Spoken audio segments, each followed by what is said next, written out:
31. Chapter 31, Inherited Evil. Sirius Black followed Griphook down into the Gringotts vaults with Harry, Hermione, Neville, Millicent, and Noodle in tow. I don't see why we have to do this right now. I mean, all three Lestrange are dead, and the Gringotts goblins have read the wills and determined that pretty much everything from the brothers went to Bella and through Bella to me. I have more money than Merlin already, so who really cares if we go through them now or in a decade when all this legal stuff is out of the way? Grumped Sirius, who was trying not to show he was out of breath hobbling after the stubby-legged goblin, and four unfairly fit Quidditch beaters down the hallways to the Lestrange vaults. Griphook snarled at Harry, annoyed at such wizarding foolishness. What is the law?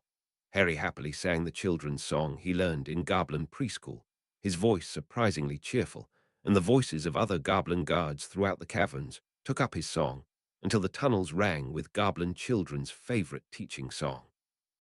Cut the throat and pick the pockets, slaughter the lord at the manor door, loot the chests, and turn out the cupboard, pry up the floor, and cut open the mattress, loot, and loot, and loot, and pillage, slaughter your way to great renown. No worse shame for any goblin is the galleon left in the corpse's hand.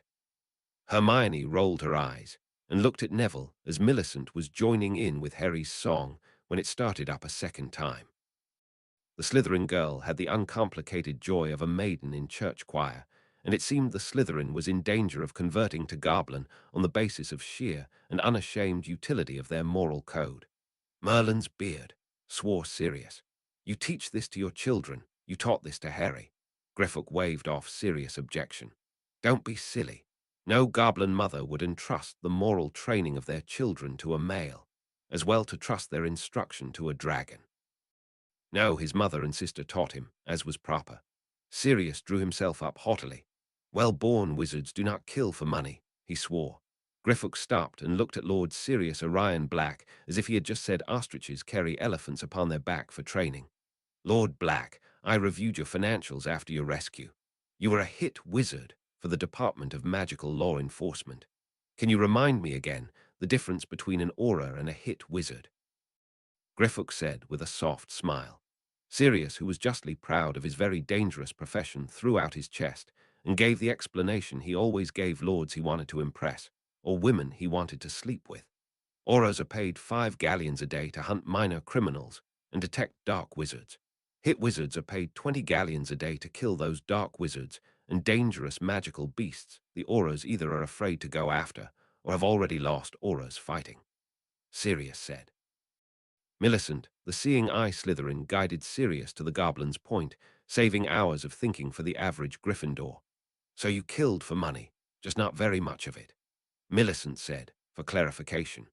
Griphook stopped before the vault of Bellatrix Lestrange, cut Sirius Black's hand, and slapped it on the sentry stone of the vault. Registering the blood of the new owner, the vault then accepted Griphook as the newly designated Black family vault keeper to open the gate. Inside was a room the size of a large-sized clothing store, only instead of clothing racks, there were tables groaning under the weight of stacked galleons, racks of looted artworks, bookcases of forbidden magical texts, and some of the dodgiest porn that Sirius had ever seen, which he quickly put under an age lock. Millicent looked at the gobsmacked Sirius taking in the total of Bellatrix Lestrange's loot from all her blood war killings, which was now serious thanks to the inheritance laws and marriage contracts, as Griphook had interpreted them. She grinned. You Gryffindors kill people for honor, glory, and a tiny bit of money a day. Sensible Slytherins, practical Hufflepuffs, and well-raised goblins kill people because they need to die, and for lots and lots, make that truly obscene bits of money. Millicent cheered happily. Griphook smiled at Harry and patted his arm. My son, you may have gathered the sum total of sensible witches and wizards in all of Britain. In a land of fools you have found wise and dangerous women. I am pleased. Harry, on the other hand, had frozen in place. His skin went pale, his eyes wide. He felt his scar burn like the goblin's silver was acid, and he hissed. He is here, Harry hissed. Noodle dropped to the floor, and his fangs were bare as he hissed in reply, venom dripping from them. Smell him, I do, Noodle replied. Neville and Millicent had their wands out and eyes scanning, but Hermione had her eyes shut and her hands open as she began to step through the vault as if letting her feel for the wrongness guide her. Noodle slithered past her, following the same spiritual scent his mouse giver had tasted, but with his closer barn to his speaker, he could sense it more clearly. Harry shut his eyes and opened himself to his runes. Swalo, the rune of power that bound his mother's protection to him, the rune that his mother and Valdemar had both poured their soul fragments into, pulsed with the nearness of the taint of Valdemar, even as his answer's rune whispered fragments of intuition and instinct to him. They closed on it together. A golden cup with two handles in the ancient Mediterranean style, but worked around the bowl of the cup were cavorting badgers, and the runework on it was a mix of Norse Futhark, Celtic Argam, and Etruscan runes. This was the cup of Helga Hufflepuff, but inside it was a foulness that fed on the magic of Helga Hufflepuff's ancient cup of renewal, a magical healing cup as powerful as Nicholas Flamel's famous Philosopher's Stone, only corrupted to connect the soul of Voldemort to it not simply as a Horcrux, but as a magical parasite. It didn't just anchor him to life, it allowed Voldemort to draw upon the power of Hufflepuff's relic to sustain and empower himself. Griphook hissed as he beheld the cup.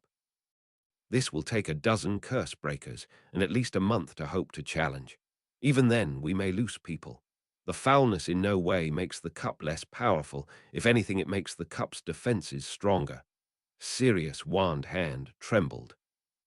Normally, Fiendfire could destroy anything, but he didn't trust his own Fiendfire against Helga Hufflepuff's defenses. And if Sirius were busy fighting the magic of one of the Hogwarts founders, when Voldemort's soul fragment tried to take control of Sirius Fiendfire, he was afraid of the consequences. His own will was healing, thanks to the ritual, but he had been 10 years in Azkaban. He was not yet the wizard he was. Voldemort had only ever been matched by Dumbledore. Harry's voice went cold and hard. He took command as naturally as he breathed, and neither his adopted father nor his godfather thought to object. Something stirred in Harry, and magic began swirling around him in the vault. Millicent, Neville, Harry, Hermione formed a square about the cup. Noodle formed an inner circle tight around it. Harry cocked his head and listened as the magic flowed around and between the five of them, but shadows seemed to gather around the shining gold of the cup as if in response. He sees you. He rallies the cup against you, and its power can draw upon the Hogwarts wards even here. Noodle hissed. I can still that, but no more, said Millicent, feeling the power of her rune and her element rising within her, being able to still the river of power connecting it to the wards, but helpless against the Founder's own magic in the cup. I can purify the cup, but not while he is bound to it. If I try to purify it while he is bound to it, the magical backlash will kill us all and collapse this tunnel if not half the vaults, Hermione said, feeling the phoenix fire burning inside her, needing to come forth. I am the thread cutter, the Reaper. I can cut the thread that binds his soul, but I cannot contain him, argued Neville as his wand began to lengthen in his hand, a blade of pure magic forming a sickle sword any bronze Egyptian would have recognized. I can hold him for a moment, but no more, Darla Noodle said, his reptilian nature not knowing or caring how to boast like a mammal. He simply measured the strength of his mind against the will staring back at him from Helga Hufflepuff's cup and determined how long the coils of his mental defenses could contain the more powerful foe. I will eat his soul, said Harry simply. Millicent drew her wand and traced a circle of runes around the cup, ice forming at her wand tip and making the golden cup begin to emit fog as the air around it became colder than the Arctic ice in midwinter. When the runic circle was charged and operating, Millicent drew all of her power to herself and traced the downward slash in the air to form the stasis rune, the ice rune. She screamed its name and hurled all of her magic in a single stroke as she did. Issa! Rang Millicent's voice, and the cup rang like a struck bell. Harry shifted into his basilisk form, and Hermione looked him straight in the eye from across the cup. Neville struck with all the power in his young shoulders, hardened from endless hours of Quidditch beater practice and goblin warrior axe and sword training. His sickle sword scythed down, and the blade of magic passed through the cup. Jira! Screamed Neville, and from the cup the answering scream belonged both to Voldemort and more properly belonged to a soul in hell. Gringotts' magical alarms were screaming. Goblin boots hammered the tunnels as wards and alarms brought the ready reaction teams from all over the floor to the terrible and dangerous powers detected. Harry opened his eyes wide, and Hermione felt the gaze of the basilisk hit her mortal flesh, and she felt herself die. The power of the phoenix exploded within her, and the primal powers of creation, a cleansing more powerful and pure than the strongest unicorn poured into Helga Hufflepuff's healing cup. And the dark Horcrux, the soul fragment of the murdering sadist Voldemort, fled before her, coming like the night before the breaking dawn. Voldemort rose, screaming from the cup, and Harry closed both the clear lids over his eyes, shutting off the killing and petrification gazes as Noodle pulled his head up from where it hid in his coils, and his eyes met the blood-red fires burning in the shadowy form of Voldemort's soul fragment as it broke free and tried to flee to the wraith form so far away. "You shall not pass," hissed Noodle, who had quite enjoyed the Lord of the Rings movies, but thought the line wasted on someone as unthreatening as a mere wizard. Properly, such a line should come from a terrible serpent, like himself. His legermen's attacks struck at the mind of the wraith, and while he was not the master of Voldemort in this art, this was not the Dark Lord, but simply a fragment of it. That fragment screamed threats and commands in Parselmouth, but with Noodle's mental coils binding it, the soul fragment could neither flee nor work the parcel magic that might have forced Noodle's obedience. He could not hold Voldemort's soul fragment long, but he didn't need to. Harry's basilisk form was indeed the king of snakes, and like the king of snakes, he struck the wraith snake quick. The fangs of a basilisk hold a venom that is not simply physical or magical, it is spiritual as well. There is nothing save the tears of a phoenix that can cure basilisk venom, because it is the purified essence of death. Death of mind, death of body, death of spirit. Voldemort's wraith screamed in torment, and a second wraith formed into existence. A red-haired woman in her mid-20s, with soft red lips and bright blue eyes that looked as if they were meant for laughter and joy. But the joy in her smile was terrible to behold, and the light blazing forth from her eyes was beyond terrible. Lilly Potter's ghost reached out to touch Voldemort's wraith as Harry worked to gulp it down. "Hello, Voldemort. I could not stop you killing James, nor even myself, but I beat you in the end. I gave my soul to make my son your final death. Scream for me, Voldemort. Scream as James screamed. Scream as I screamed. Scream as all your victims screamed. Know that of all the innocents you killed and all the fools you led, only your soul and mine will end forever. Harry will not simply kill you, he will end you. Oblivion, Voldemort. No rebirth, no afterlife, nothingness. He will unmake you, and the last thing you see before the end will be me." Harry hissed as he worked to digest the foul bit of Voldemort he had just consumed, too caught up in that to shift back to human. "Mother," Harry cried out, and if serpents could weep, he would have. Lily smiled and began to fade. "My strong boy, my Harry, I will be with you right up until his end. Know that to keep you safe, I would make the same choice 100 times." "I love you," Lily said, then faded, as the last of Voldemort's soul fragment was brought into Harry. A basilisk coiled about a phoenix, who cried out and burned with a healing purity that wrapped the basilisk. As the phoenix cried the tears the basilisk could not.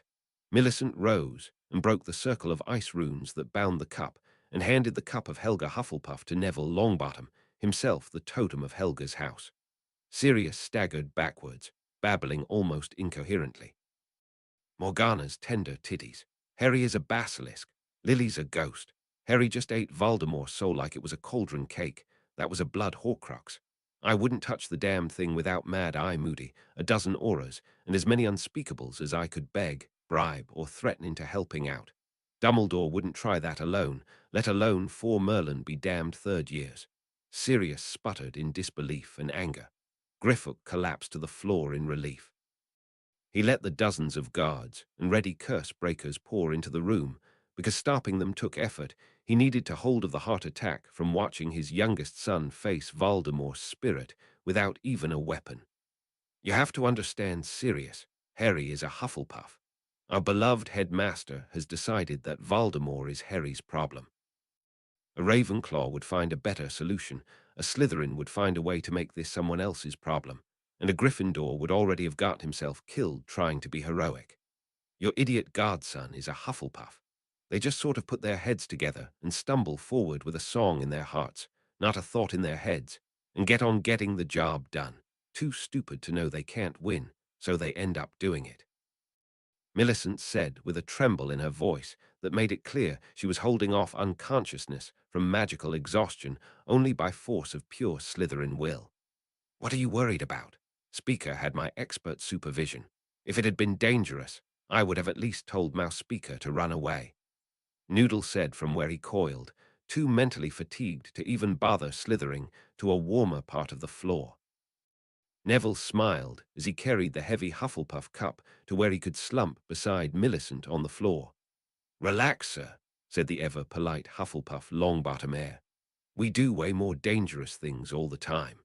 He shot a thumbs up at Lord Sirius Black, who found himself breaking into startled laughter and slumping to the ground beside the rest. A phoenix and basilisk slept fitfully in a tangled mess of flames as they rested and recovered from a test they were in no way ready for, but passed anyway. Griphook looked over at his son's somewhat shaky godfather. "On balance, Lord Black, you may have been right about putting this off until later. It occurs to me my son and his friends do not even start their third year until next week. I should think killing Dark Lords should wait at least until they were studying for their owls, if not past them." Griphook said softly. Sirius Black laughed again, then looked over at Griphook and said very firmly, "Griphook, my good goblin, there was a case of Ogden's Winter Reserve laid down on the day of my birth that sits in my vault as we speak. It was supposed to be consumed when I got married, murdered Malfoy, or hit some other notable family event. I suggest we take that with us to your home for dinner. I feel the need for something very strong and very smooth to wash down the shocks of today." Sirius said, "Well, seriously." Griphook began laughing softly. "Young wizard, I find myself entirely in agreement." While Griphook loved having his son home for the summer, his blood pressure would go down about 20 points when he safely got off to school again. Once he was on the Hogwarts Express, Griphook could finally relax. "Sorry for the short chapter, but the next one begins on the trip back to Hogwarts." This was the natural end of this arc. 32. Chapter 32, Goblin Law. "This can't be normal," argued Draco in a hiss. "Of course it's normal. Honestly, has Narcissa not trained you at all?" Sirius said, wincing as Harry's tunic and chest were cut shallowly. Harry swept his mace at the goblin, and the shock of the goblin's silver sword blocking the blow stopped Harry's attempt to close to range. His goblin's silver knife could reach the armored goblin. The goblin gave a vicious front kick towards Harry's family jewels, in the classic jewels deposited in the vault. Attack goblins used to stun an enemy long enough for the finishing cut or thrust. Harry twisted to take it on his thigh and groaned as he shot back a few feet on the sands of the fighting pit. It is a constant risk in any society that functions on laws based on coercion and restrictions of individual rights that the law will become a casual tool of abuse, and the courts bogged down with malicious persecutions and prosecutions.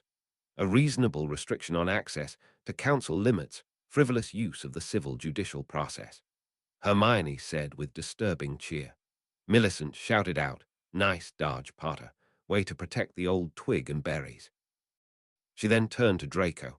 "I bet old Lucius would have spent a whole lot less time browbeating everyone who dared attempt to apply rules to him with endless and expensive lawsuits if his lawyer made a serious attempt to kick his bits up beneath his belly button and cut off his nose with a scimitar every time he decided to sue someone for pointing out he was a bloody Death Eater wandering about pretending innocence. Harry was at a disadvantage. As a goblin, he was able to make his knife out of the same goblin silver as Goldfarb's sword, but as less than a full-blood goblin, not a goblin genetically even slightly being defined by magic, as less than full blood, he was only able to lay down enough silver from his magic to make a knife. Goldfarb, as an experienced solicitor, had a full set of plate armor and helm. He was a much sought-after solicitor, and his fees were high. If a client was unable to draw blood, he got to keep the fee and not bother providing the service. No one sought out a law firm as prestigious as Goldfarb and queef lightly. Draco hissed again. "He is going to get killed." Griphook smiled widely. "Do not fear.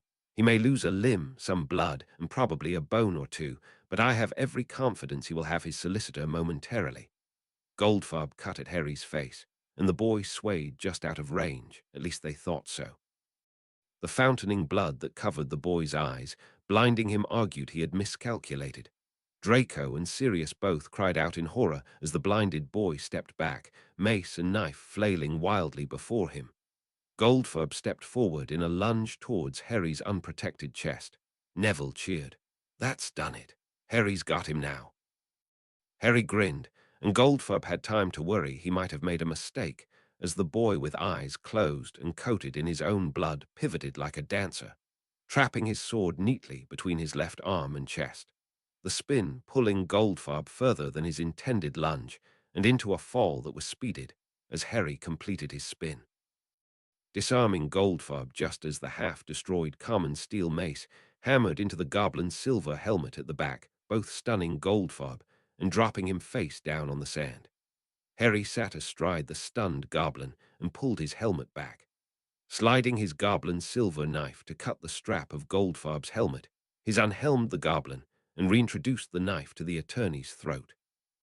"Goldfarb, I should like to retain your counsel for a discussion with my wizard-born clan mates about matters of law relating to underage magic use and certain killings and asset reallocation by means of applied violence," Harry said silkily, dripping blood all over the pinned and proned lawyer. Goldfarb smiled. "Mr. Potter, I see Griphook's brood remains strong. How may Goldfarb, and Queef be of assistance?" the goblin said, idly tasting the boy's blood as it dripped down his cheek. Going to be an interesting client, this one. Later in his office, as they sipped healing and blood-replenishing potions, that the secretary had a rather nice potions lab set just off the main office to brew more or less continuously, they reviewed their various issues with the Ministry and Dumbledore. Goldfarb smiled, showing all his teeth, and put quill to parchment. He summarized their situation in the eyes of wizarding British law. "Your problems all boil down to this. Any public use of your individual special magics will result in the Ministry reacting in ways that are outside the written law. Since the reaction will be in the form of a case-specific Wizargamot judgment, it will be largely an act to protect the vested interests of the existing power blocks." Goldfarb looked up and smiled.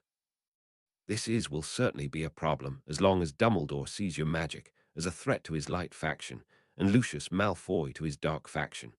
Currently only Miss Bulstrode, as Lady Selwyn by right of conquest, can speak and vote her own block in her own name.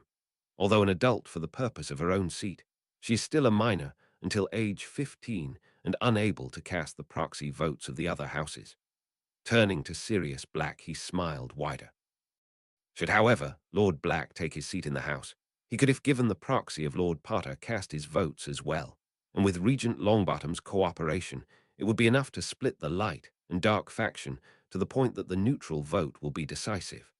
I would suggest that you avoid any use of your special magics where you can be directly observed until such time as Lord Black has been seated. Hermione frowned, following the conversation. "So we can't use our special magics because if there is no specific law about them, the Ministry is free to panic and overreact because they are all corrupt, cowardly, or simply too stupid to be allowed to sharpen their own quills." Goldfarb beamed at her. "An intelligent witch. I had heard some existed. 89 years in practice, and I finally meet one." The goblin almost bounced in his seat, he was so surprised. Millicent frowned. "We need the naughty book." Sirius slapped his thigh. "Blood of Merlin, yes. My copy is in the Black Library, but that should do the trick." Harry frowned this time. "Sirius, I hardly think one of your naughty books is going to help." Millicent tried to stop Harry derailing the conversation as Neville began to look intrigued by Sirius' collection of naughty books and got them back on track. Millicent slipped into Hermione mode and did an almost Hufflepuff information dump. Temujin Nut's seminal work on use of killing magic was titled A Crime. But since his name is in bold letters above the title, it reads not a crime, and as it was basically all the legal ways to use generally legally restricted magics to kill things and people, it was immediately known to all pureblood children who had to learn it as the naughty book, for how to be naughty and stay out of Azkaban. Millicent said, and Goldfarb clapped. Two intelligent witches in the same century. Old Queef will explode that I got them both and not her. Might have to start wearing a breastplate under my suit again until she stops shooting crossbow bolts at me. Goldfob beamed. He continued, yes, indeed, in your situation, assuming that Headmaster Dumbledore will use any legal pretext to have you paroled into his care, and thus under his control, you must avoid any area with any legal ambiguity, as those areas are covered by discretion. Discretion is something that, as Chief Warlock of the Wizigamot, he has the ability to arbitrarily dictate. Not simply your unique magics, but rather all the lower-level magics that are generally not considered important enough for specific case or need to be avoided. Oddly enough, the more potent and dangerous the spell, the more specific legislation is in the naughty book and leaves no room for Dumbledore or some paid-off aura to use any discretion in how the law is applied. Hermione finally objected. You mean to tell me we are in more danger of using safe spells than dangerous ones? What is next, telling us the Unforgivables have loopholes too? Sirius winced at that, and she glanced at him, but the former hit wizard shrugged and Goldfob expanded. Miss Granger, if a werewolf were to charge at you on a rooftop, and you cast a powerful lumos to blind him, and said werewolf fell of the roof and died, that would constitute what is known as malicious use of utility magic, whose provisions allow that a case where utility magic was used in the reasonable suspicion that its application could inure or kill a magical being, the aura will determine situational if the use constitutes self-defense, accident, or intentional harm. The aura, or chief warlock if he chooses to get involved, could call it anything up to manslaughter and give you 2 years in Azkaban or parole for up to 10 years, which means essentially you become his prisoner and ward for that period. The students blanched at the thought of the so-called Lord of Light having control over them for a decade. Goldfob continued. Now if you use Defindo to cut the head off the werewolf, that is covered by the letter of the law on Defindo, which explicitly states that creatures resistant to common magics of stunning and restraint like vampires, werewolves, trolls, and giants are all specifically authorized as legal targets in any situation where self-defense may be reasonably felt to be required by the attacked witch or wizard. This takes Dumbledore or the theoretical aura's discretion away entirely. He smiled at Hermione and added, should you think the Unforgivable are somehow more dangerous to use than a stunner when the Wizigamot wants you in prison or under their control, do remember that the use of the killing curse itself is only illegal against witches, wizards, squibs, and muggles. Muggles were only added in 1945 after the fall of Grindelwald. It is legal to use even against goblins. Hermione's frown looked to become a persistent feature. Do you have a copy of this naughty book? Goldfob smiled and opened his drawer. 2 galleons each. Touch your wand to a specific passage, and the relevant case law will be reproduced on parchment to hand to the investigating aura to prevent arrest. Sirius held up a hand to confirm. It works, had it done to me about a dozen times. Used to make James go quite pear-shaped when it happened to him. Old Alistair Moody had his own copy on him in that greatcoat of his used to give us chapter and verse when we screwed up and he was forced to release somebody. We had to do 1 push-up per word, and with him standing on us if it was a repeat mistake. Bloody bastard. All 5 children were already reaching for their purses. Goldfob smiled. He did so enjoy intelligent and ruthless clients. Some days it was just good to be a goblin. 1 week later, King's Cross Station, London. Madame Longbottom walked a rather large Grim and 5 medium-sized children through the Muggle area of King's Cross Station. The large Grim didn't have the notice-me-not charms on Noodle as a 12-foot rock viper that Harry was carting, nor the Komodo dragon pacing at the heels of Lady Parkinson. It was easy enough to spot the magical beings walking through King's Cross Station on the way to Platform 9-3. More concerning were the half-dozen auras blending poorly with the Muggle crowd, watching the well-concealed warding lines that momentarily disrupted glamours and illusions. Supposedly, this was to catch the fugitive Sirius Black, but it created several problems with the crowd when a 12-foot black viper and 6-foot dragon suddenly appeared mid-crowd. The auras did nothing save stare down their wands for any renegade wizards to pop into existence, ignoring the panicking muggles. With an exasperated hiss, Noodle rose from his perch on Harry's shoulders and unleashed his legerdemacy. Attention, monkeys! You do not see any magnificent serpents or walking handbags. You are not afraid. Even though you only live because you smell bad, and Mouse Giver would never give me treats if I slaughtered you as you deserve, you are safe, you are well, and you will be polite to your fellow monkeys for the rest of the day. Move along, monkeys. There is nothing to see here. Noodle hissed, and the power of his legerdemacy had grown in leaps and bounds since Harry ate Tom Riddle's soul fragment from the diary. Voldemort was the most powerful legerman since Dumbledore, but Noodle was getting close already. This was a legal non-issue, as Harry's familiar's magic was legally part of Harry's. Still, the fact that 2 of the 6 auras were overcome and left their post, moving briskly and politely through the crowd, might concern their supervisors when the reports eventually got processed. Lady Parkinson felt her cold sneer of superiority slide from her face to be replaced with a bright, friendly smile before shock and horror caused her mask to become expressionless. That snake's casual legerman's attack had punched through the passive defenses of her consort's ring and her own second-level oculomancy training. She had known her husband's Death Eater comrades, and only Augustus Rockwood, Bellatrix Lestrange, and the Dark Lord himself had that level of legermancy power. The muggles around her stopped panicking and continued along blissfully unaware that a great predator moved among them that was able to dismiss their fears with the whisper of a word they could not even understand. She looked in horror at Noodle, who laughed back at her with a trilling, "Kai, kai, kai." She had wanted to see these blood traitors, half-blood, mudbloods, goblin spawn that had taken up with Draco, her pansy's former betrothed. She had thought there was a chance they would be weak enough that she could pressure them into letting Pansy take control for the Malfoy heir. Without allies, he could be forced into taking a new marriage contract, one that would reduce House Malfoy to Parkinson vassal and put its wealth in her Pansy's control. Suddenly her assurance that they could be intimidated into abandoning Draco was less assured. Her plans to confront them on the platform for a little Slytherin-style polite intimidation seemed less workable. That snake, it was disturbing like no other snake than Nagani, the Dark Lord's own familiar.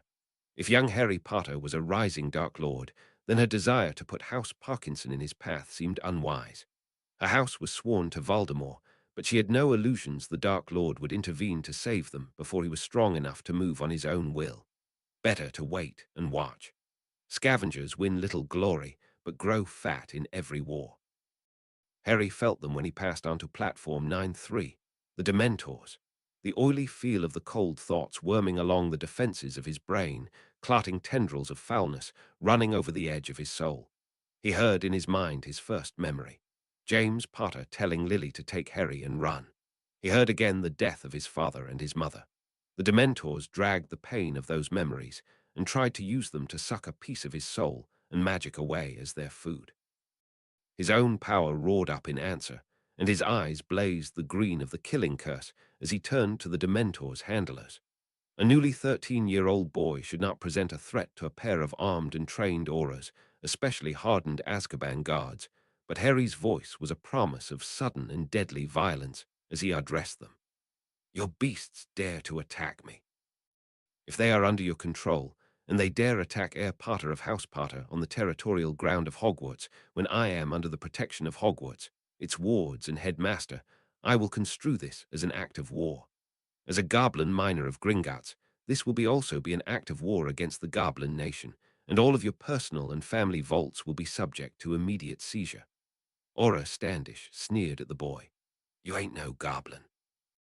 His partner Aura Kavanaugh looked at the silver rune-marked scar in his head, matched it with the name Potter, and remembered his briefings.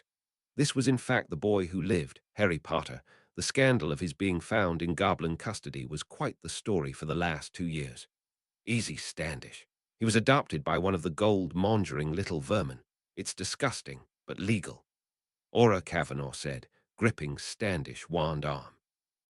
"Let's back the Dementors off where they can't attack the children on the way in," Kavanaugh said firmly, not wanting to be poor just to shut up one brat. Standish grumbled and used his amulet to force the hungry Dementors back. "Fine for you to say, but the best chance we have is to catch Black coming through the gate. Even with Dementors to sick on him, The bastard broke out of Azkaban. Ain't Narbad done that ever? I don't want to face him wand to bloody wand. Standish grumbled.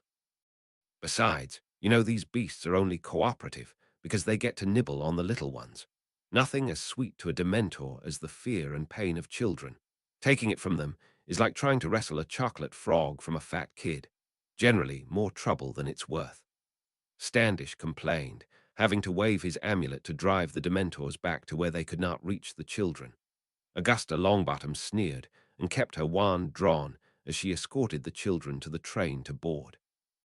I would feel a good bit better if you had all been taught the Patronus charm. It is the only approved defense against Dementors. It is soul magic, and thus usually restricted, but as it is pure light magic and can only be invoked using a memory of pure joy, even Dumbledore supports teaching it. Sadly, we haven't had an instructor that can teach it to anyone below our level in 5th year in decades. My Frank and his Alice both learned it in 3rd year of course. They were amazing. Augusta said, remembering her dead son and daughter-in-law. Hermione sighed. Sirius said it would take about a month of work before we could do it. Soul magic like that is about shaped emotion, not intent, and shaping positive emotions requires training. Shaping negative emotions just requires hatred. Millicent snarled, glaring at the Dementors, her own magic searing her skin and causing a cold mist to develop around her. That is no problem at all. I really hate those things. Padfoot's low growl showed that Lord Sirius Black, although physically and magically restored by the Phoenix Fire, was still deeply scarred by his time suffering in their care. The group parted at the train doors, the children boarding while Augusta and the Grim, who was secretly the reason for the auras and Dementors with their kiss on sight, kill order, strolled back through the security checkpoint and back to Longbottom Manor. Upon arriving in Longbottom Manor, Sirius kissed Augusta's knuckles in the pure blood noble manner for greeting a lady of standing, and said his goodbyes. Thank you for your help, Lady Longbottom. I'm just going to borrow your flute to return home. It's unploatable, so if you haven't been given a specific invitation and shared with the address, you can't even remember where it is. Shall I add you to the invite list? Sirius offered, in what was to a raging paranoid like the betrayed Azkaban Lord, a startling gesture of trust. Augusta waved it off. Pish-tosh, Lord Black. I may not be a Slytherin, but any Gryffindor knows how to weaponize ignorance. If asked, I don't have a clue where you are. Sirius grinned. The little old witch with a stuffed vulture hat should have looked ridiculous, but there was steel in her spine and fire in her wand. His Harry hadn't done too badly in choosing allies. With a pinch of powder, the flue fire turned green, and with a whisper, Sirius slipped back into 12 Grimmauld Place and House Black. Meanwhile, upon the train, Hufflepuffs were Hufflepuffing. Cedric, you are a prefect, right? Harry said as he closed with and exchanged hugs with the blonde boy. Harry, yeah, they decided I didn't muck it up too badly last year and let me have another go. Why? Cedric said as he hugged and pounded Harry on the back. Neville got the same, then Hermione with less back pounding. He tried to hug Millicent, but she stopped him with a finger to the forehead and muttered, No hugging. I'm Slytherin. I swear, it's a miracle I could keep these 3 from hugging the Dementors. Millicent cautioned. Draco ducked behind her, terrified a hug was going to happen to him as well. He missed the attack as 2 arms slid around his chest from behind, and an ethereal voice sounded more or less into his back. Luna Lovegood, the more or less balmy Ravenclaw, or possibly Ravenclaw seer. Draco was less and less confident the former was true, had gripped Draco from behind and hugged him like some sort of cuddly forest creature. She burrowed into his back happily, and he felt her magic tingle along his spine. His own cold, dark coil of power stirred in answer, but not to strike. He simply let her hug him as she muttered softly, Oh, I knew you needed to burn. Too many pains and silences inside you. You couldn't even scream. Now you can scream when you need to. I should like to hear it. The hug Luna gave tightened, as if hearing Draco scream was simply the most magical and wonderful thing she could think of. Draco usually knew what it meant when someone wanted to hear you scream. He was disturbed to note that while he knew she was not the type to enjoy his pain, she still wanted to hear him scream it out.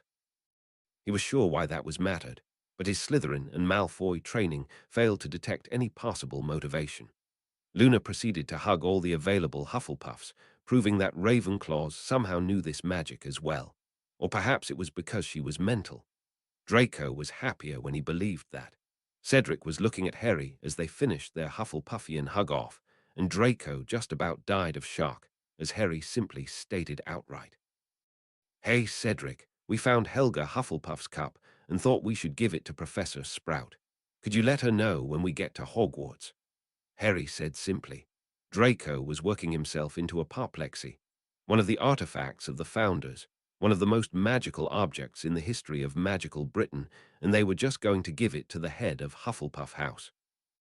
Cedric simply accepted this outrageous sentence, as if incoming third-year students could obviously simply state the damned truth behind the legend of the Holy Grail was in their backpack, and could he tell a teacher? Cool. I'll let her know. I bet Poppy Pomfrey would love to have access to a cup that can cure anything. Probably cut right down on the potions budget and how proddy Snape gets when bunches of people get petrified or something. He announced, as if the cup of Hufflepuff, the literal Holy Grail, was just a way to save money on costly mandrake and acne cures. Millicent dropped a hand on Draco Malfoy's shoulder before he could explode. They are Hufflepuffs.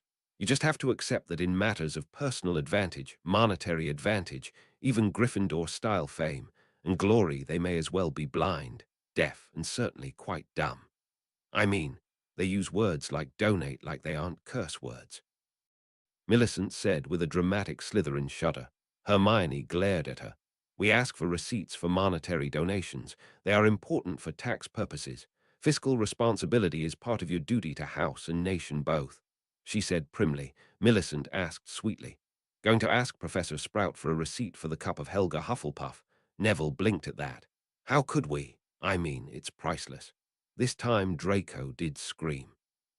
Millicent laughed, and Luna Lovegood hugged Draco again, patting his back. There, my little dragon," she said, unconsciously mimicking his mother Narcissa's comforting of her son. "Let it all out."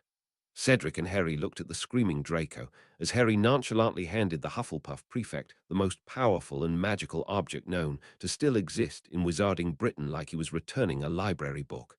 Cedric asked Harry, "Is Draco okay?" Millicent smiled sweetly and made a shooing gesture to hurry Cedric along to the prefect's car at the front of the train. No. He's having a Slytherin moment about giving away fantastically expensive and powerful magical objects without gaining gold, political favors, or the groveling of figures of authority at the mere thought of the giving. He will likely need intensive therapy. It's a danger of you Hufflepuffs, and Slytherins are always at risk around you," Millicent said cheerfully. Cedric looked shocked. He glanced at Harry, who glanced at Hermione, who sighed and answered the unspoken question. "She both is and is not joking. That is also a Slytherin thing. They never say one thing when they can fit 20 things into the same remark, some of which are true, some of which are ironic, some of which are warning, some of which are both true and deliberate misdirection, and some of which are simply clever wordplay, because it makes an obscure reference, so some other cutting remark another Slytherin once made to an enemy in a secret meeting. No one admits having attended, but most of them quote anyway," Hermione said tiredly. First Millicent, then a surprised Draco broke into shocked applause a Muggle would recognize as a golf clap. For a Hufflepuff, that was a surprisingly insightful answer. The Hogwarts Express pulled out of platform 9-3 unobserved by any Muggles. It left behind a dozen auras and as many Dementors on platform 9-3. Another dozen aura waited at Hogsmeade Station against the threat of Sirius Black attempting to murder either Harry Potter. Because he was truly a dark wizard, no evidence actually existed, or murder the children of those Death Eaters and Ministry flunkies who took part in his unlawful imprisonment as an innocent man. In many ways, the two train platforms had been the most heavily guarded public spaces outside the Ministry itself in all of Britain. There was, of course, no aura presence on the train because there had never been auras on the train. Tradition was very important in Wizarding Britain because tradition had always been important. Tradition was safe and comfortable, mostly because it stopped wizards and witches from having to think or make choices, neither of which they tended to be good at. Thus, the choice to leave a train full of precious and irreplaceable magical children on a 9-hour train ride without any defense at all was not examined until the after-action reports. Few of those reports were in any way complimentary. Lucius Malfoy was again in his familiar Death Eater robes and mask. Few knew the magics the Dark Lord worked into his battle uniforms. The protections in them made the auras look pathetically weak, while the charms in the masks were only bettered by Mad Eye Moody's famous artificial eye for defeating illusions and glamours. The last protection was one few knew about. In the last war, the Dementors had been sent after Voldemort only once, and that one time provided the 20 Dementors the Dark Lord had commanded to wipe out many light family manors and ambush lone auras throughout the war. Voldemort knew a secret about the Dementors of Azkaban. As the leading soul magician of his generation, or perhaps this century, Voldemort understood there were more tools than the Light's famous patroness to wield against the Dementors. He did not seek to drive the Dementors off when they came for him. Voldemort drove them to their knees, and then their bellies before him. He broke then, and turned them to his will. Lucius Malfoy did not know how. Rockwood swore he did not. Bellatrix claimed to know, but she took the knowledge to her grave. What Lucius did know is that Voldemort wove some magic into the Death Eater masks that allowed Death Eaters to face down Dementors without resorting to a hugely powerful patroness curse that would tax even a powerful wizard to hold for more than a few minutes. Lucius waited until the Hogwarts Express left the station and the auras dispersed. He waited until the normal auras split off from the Azkaban guards.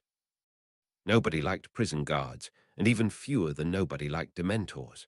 Herding a dozen Dementors through King's Cross to a safe and warded apparition point with strong enough Muggle notice me not charms on it took all the two auras' attention. Failing Mad Eye Moody's favorite command of aura training, the two failed to maintain constant vigilance. As a result, they died before noticing a problem. Defindo incendio. Lucius hissed, and a whip of fire that a watching Muggle might have mistaken for a lightsaber of blood red extended from his wand. It sliced through the two auras' backs from just above the hips. A spray of blood and viscera coated the pavement as a dozen Dementors turned to face the masked Death Eater. The magic in the mask burned at them and made them want to withdraw. It was the memory of pain, not the feeding pain of others, but the toxic suffering of their own soul and self.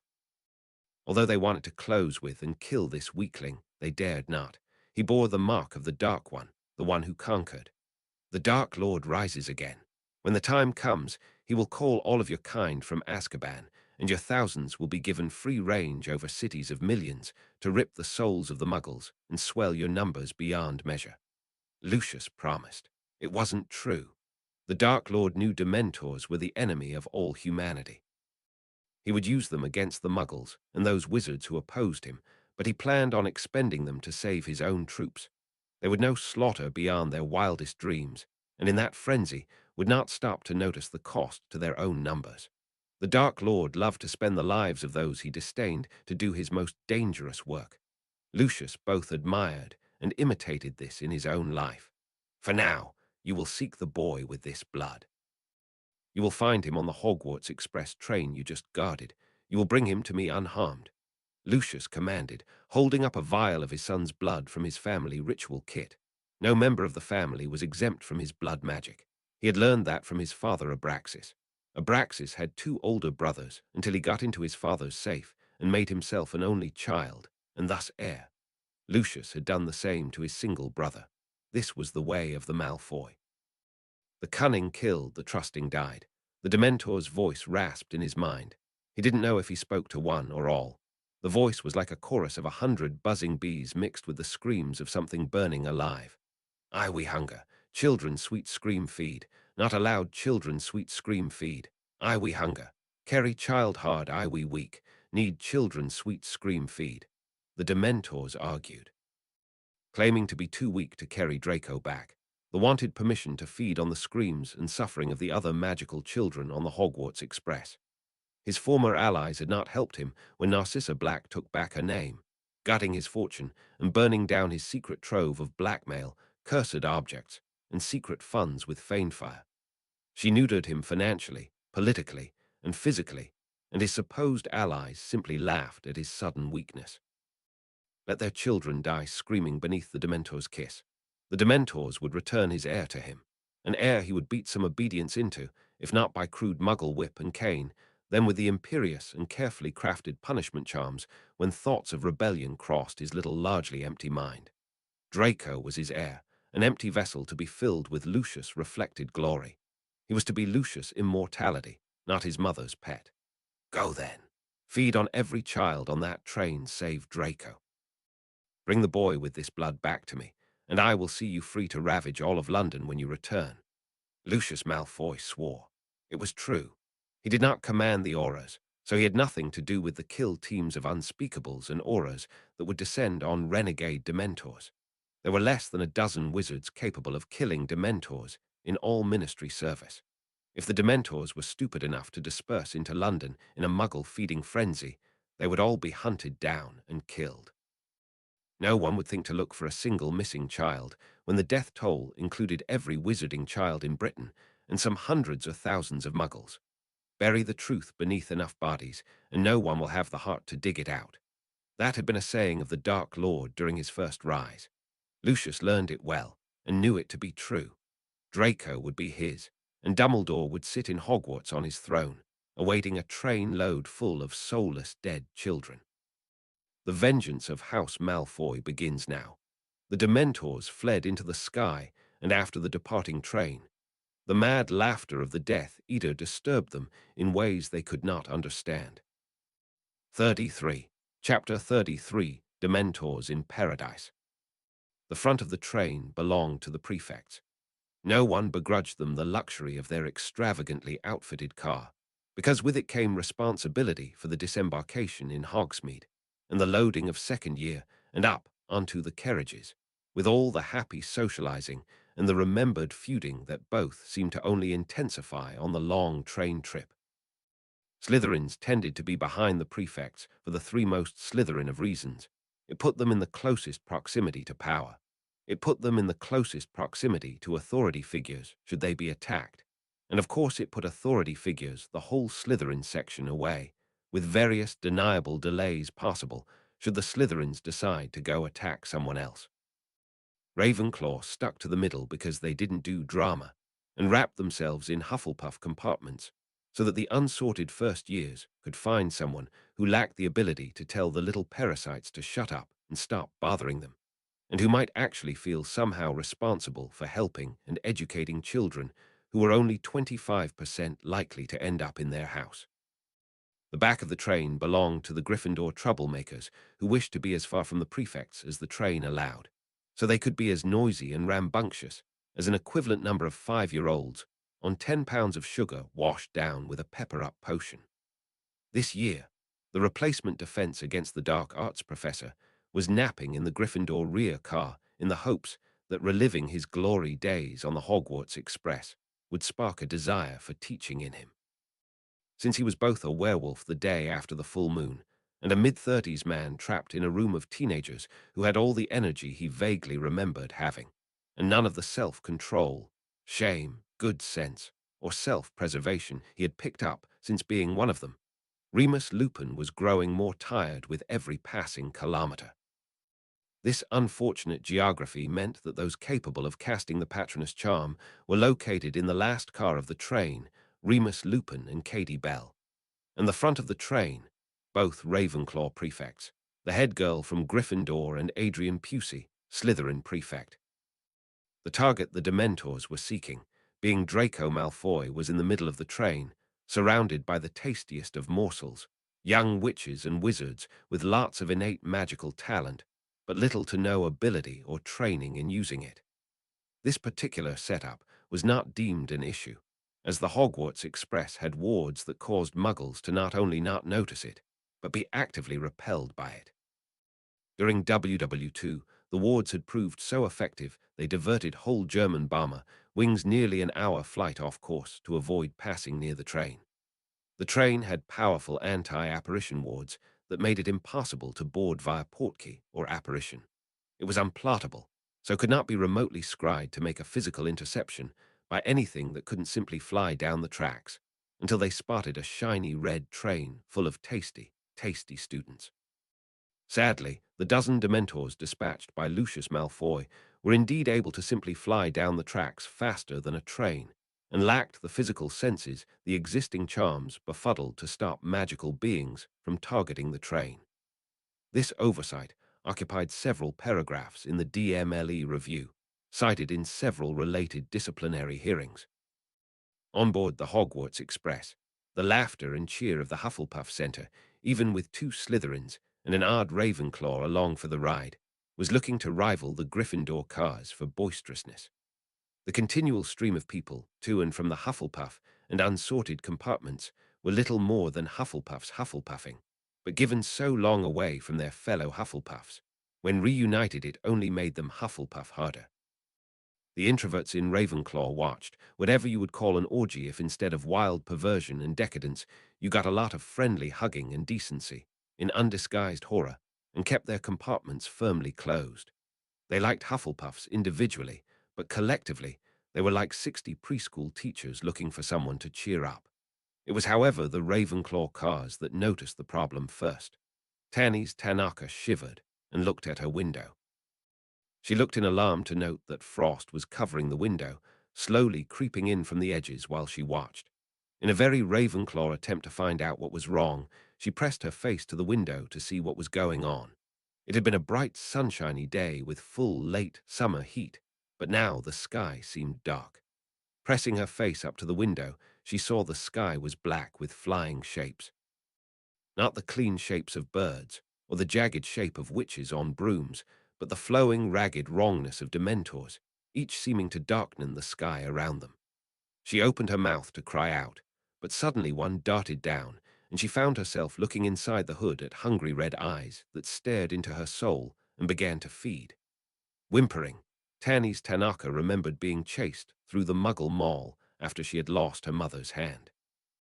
The four boys had been local bullies who were only too happy to pick on the Asian girl in what they presumed was a private school uniform. They hadn't done more than push her, pull her hair and laugh at her, unless you counted the spitting which mostly landed on her clothes.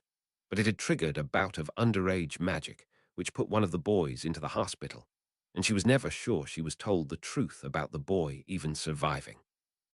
Tanny's collapsed into a ball by her seat, leaving the other Ravenclaws to ask her what was wrong.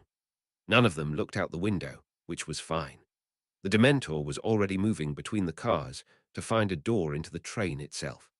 In the prefect's car, the descent of four Dementors seeking to enter via the large luggage loading platform behind the prefect's car was noted almost immediately. Unlike the general run of students, those selected to be prefects tended to both expect trouble and to be prepared to deal with it. When four Dementors attempted to board the train between them and the cars behind, they knew enough to know two important facts. Firstly, they were unable to get help mid-journey, and second, that their only means of communication with the outside world was also their only defense against the Dementors, the Patronus charm. They were as prepared as students could be for a threat most auras were not capable of facing.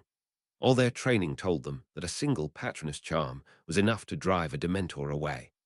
After all, for a Dementor to return after the Patronus faded is a sign the Dementor is being controlled or directed, something that the student's textbook tells them can only be dealt with by trained aura teams. The nearest is waiting at Hogsmeade, a mere 2 hours away. Adrian Pusey watched the Dementors turn back, his own mental shields in tatters from the close proximity of the last attack. He felt his wand hand shaking as the Dementors strove again to enter their compartment. He felt compelled to speak. As if he didn't vent his sarcasm, he feared he would start screaming like Percy Weasley, who lacked the raw power for the Patronus. I feel I should point out that since the head boy cannot cast the Patronus, and I can, it was grossly unfair that I should die as a mere prefect doing the head boy's job, Adrian pointed out. Amarada Fawley, the Gryffindor head girl, rasped quietly. Honestly, Pusey, you think it matters what badge is on your corpse? Adrian gathered his power and shouted out Expecto Patronum.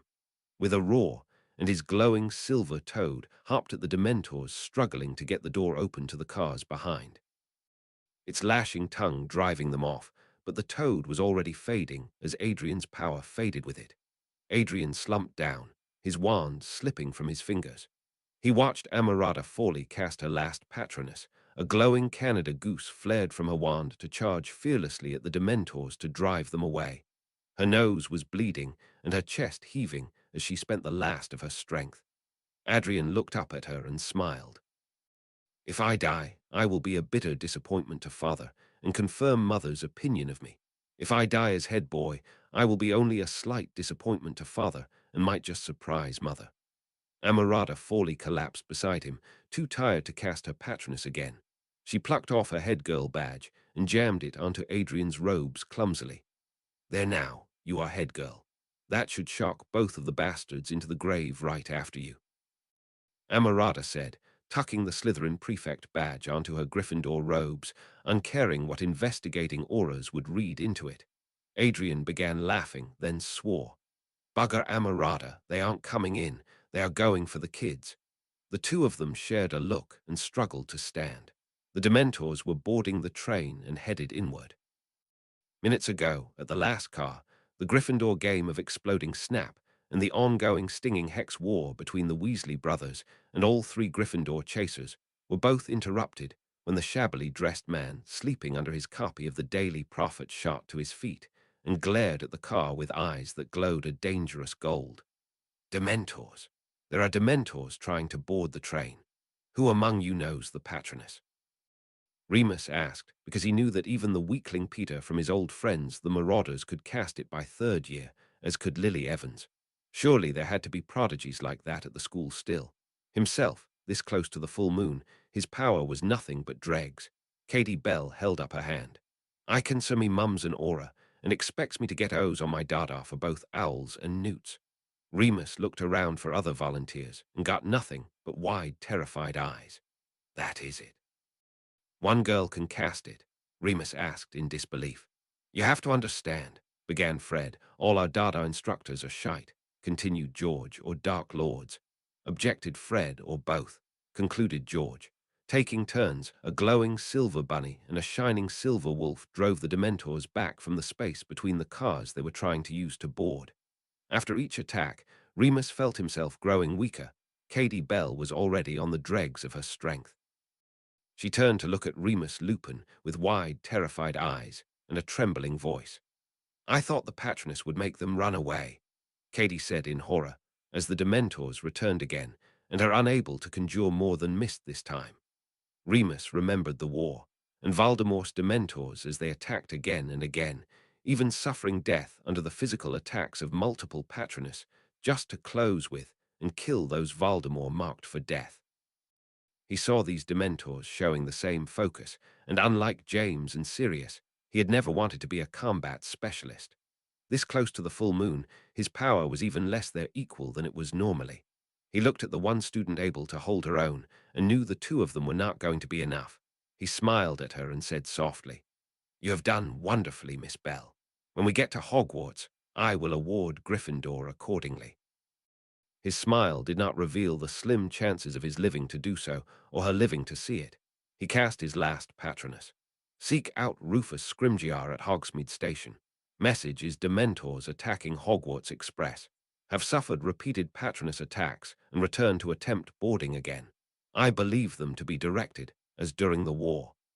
Remus snapped, then felt his knees go weak, and his body leaned casually against the compartment seat. He let the children think he was awaiting the right time to cast his next Patronus. In fact, he was sure that it would be at least 3 minutes before he dared try, and at least 10 before he was sure it would work. Merlin's left saggy nut. They are breaking in. Remus whispered, noticing the Dementors were not boarding the Gryffindor car, but headed inward at the Hufflepuff, Ravenclaw, and worse, the unsorted and defenseless incoming first years. Hogsmeade Station, approximately the same time. Rufus Scrimgeour was not happy. His Dementor handlers were hours late. His flu call to King's Cross to the Aura team handling departure had revealed that none of the departure team saw the Dementor handlers apparate out, but knew the Dementors were no longer in London. Patronus messages to the handlers had failed to generate a response. Rufus had not enjoyed the last war. As a Slytherin Aura, he faced a certain amount of distrust from his fellow Auras. He faced even more distrust from his former classmates, many of whom he had arrested over the years.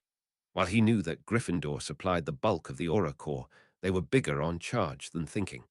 Why did no one notice the great Auras of history were all Hufflepuffs or Slytherins? Planning and detail work were what won wars. Charging the enemy was something that worked rarely on the battlefield and never anywhere else. Shouting at the bored Aura in King's Cross, he found himself losing his prized composure for a second. Yes, it bloody well is an issue. No one can find the handlers, so tell me, Aura Jones, where are their bloody Dementors? Rufus shouted into the flue at the smirking London Aura. That would be when the Silver Wolf Patroness appeared and spoke a message that chilled Rufus Scrimgeour to the bone. Message from Remus Lupin. Dementors attacking Hogwarts Express. Have suffered repeated Patroness attacks and returned to attempt boarding again. I believe them to be directed, as during the war. The Patroness said in a human voice Rufus somewhat recognized. Smiling into the flue at the smirking London Aura, he spoke softly and smoothly, as if remarking about the weather or the texture of the canapes. Terribly sorry, old boy. Turns out we found the Dementors your team lost and didn't bother reporting.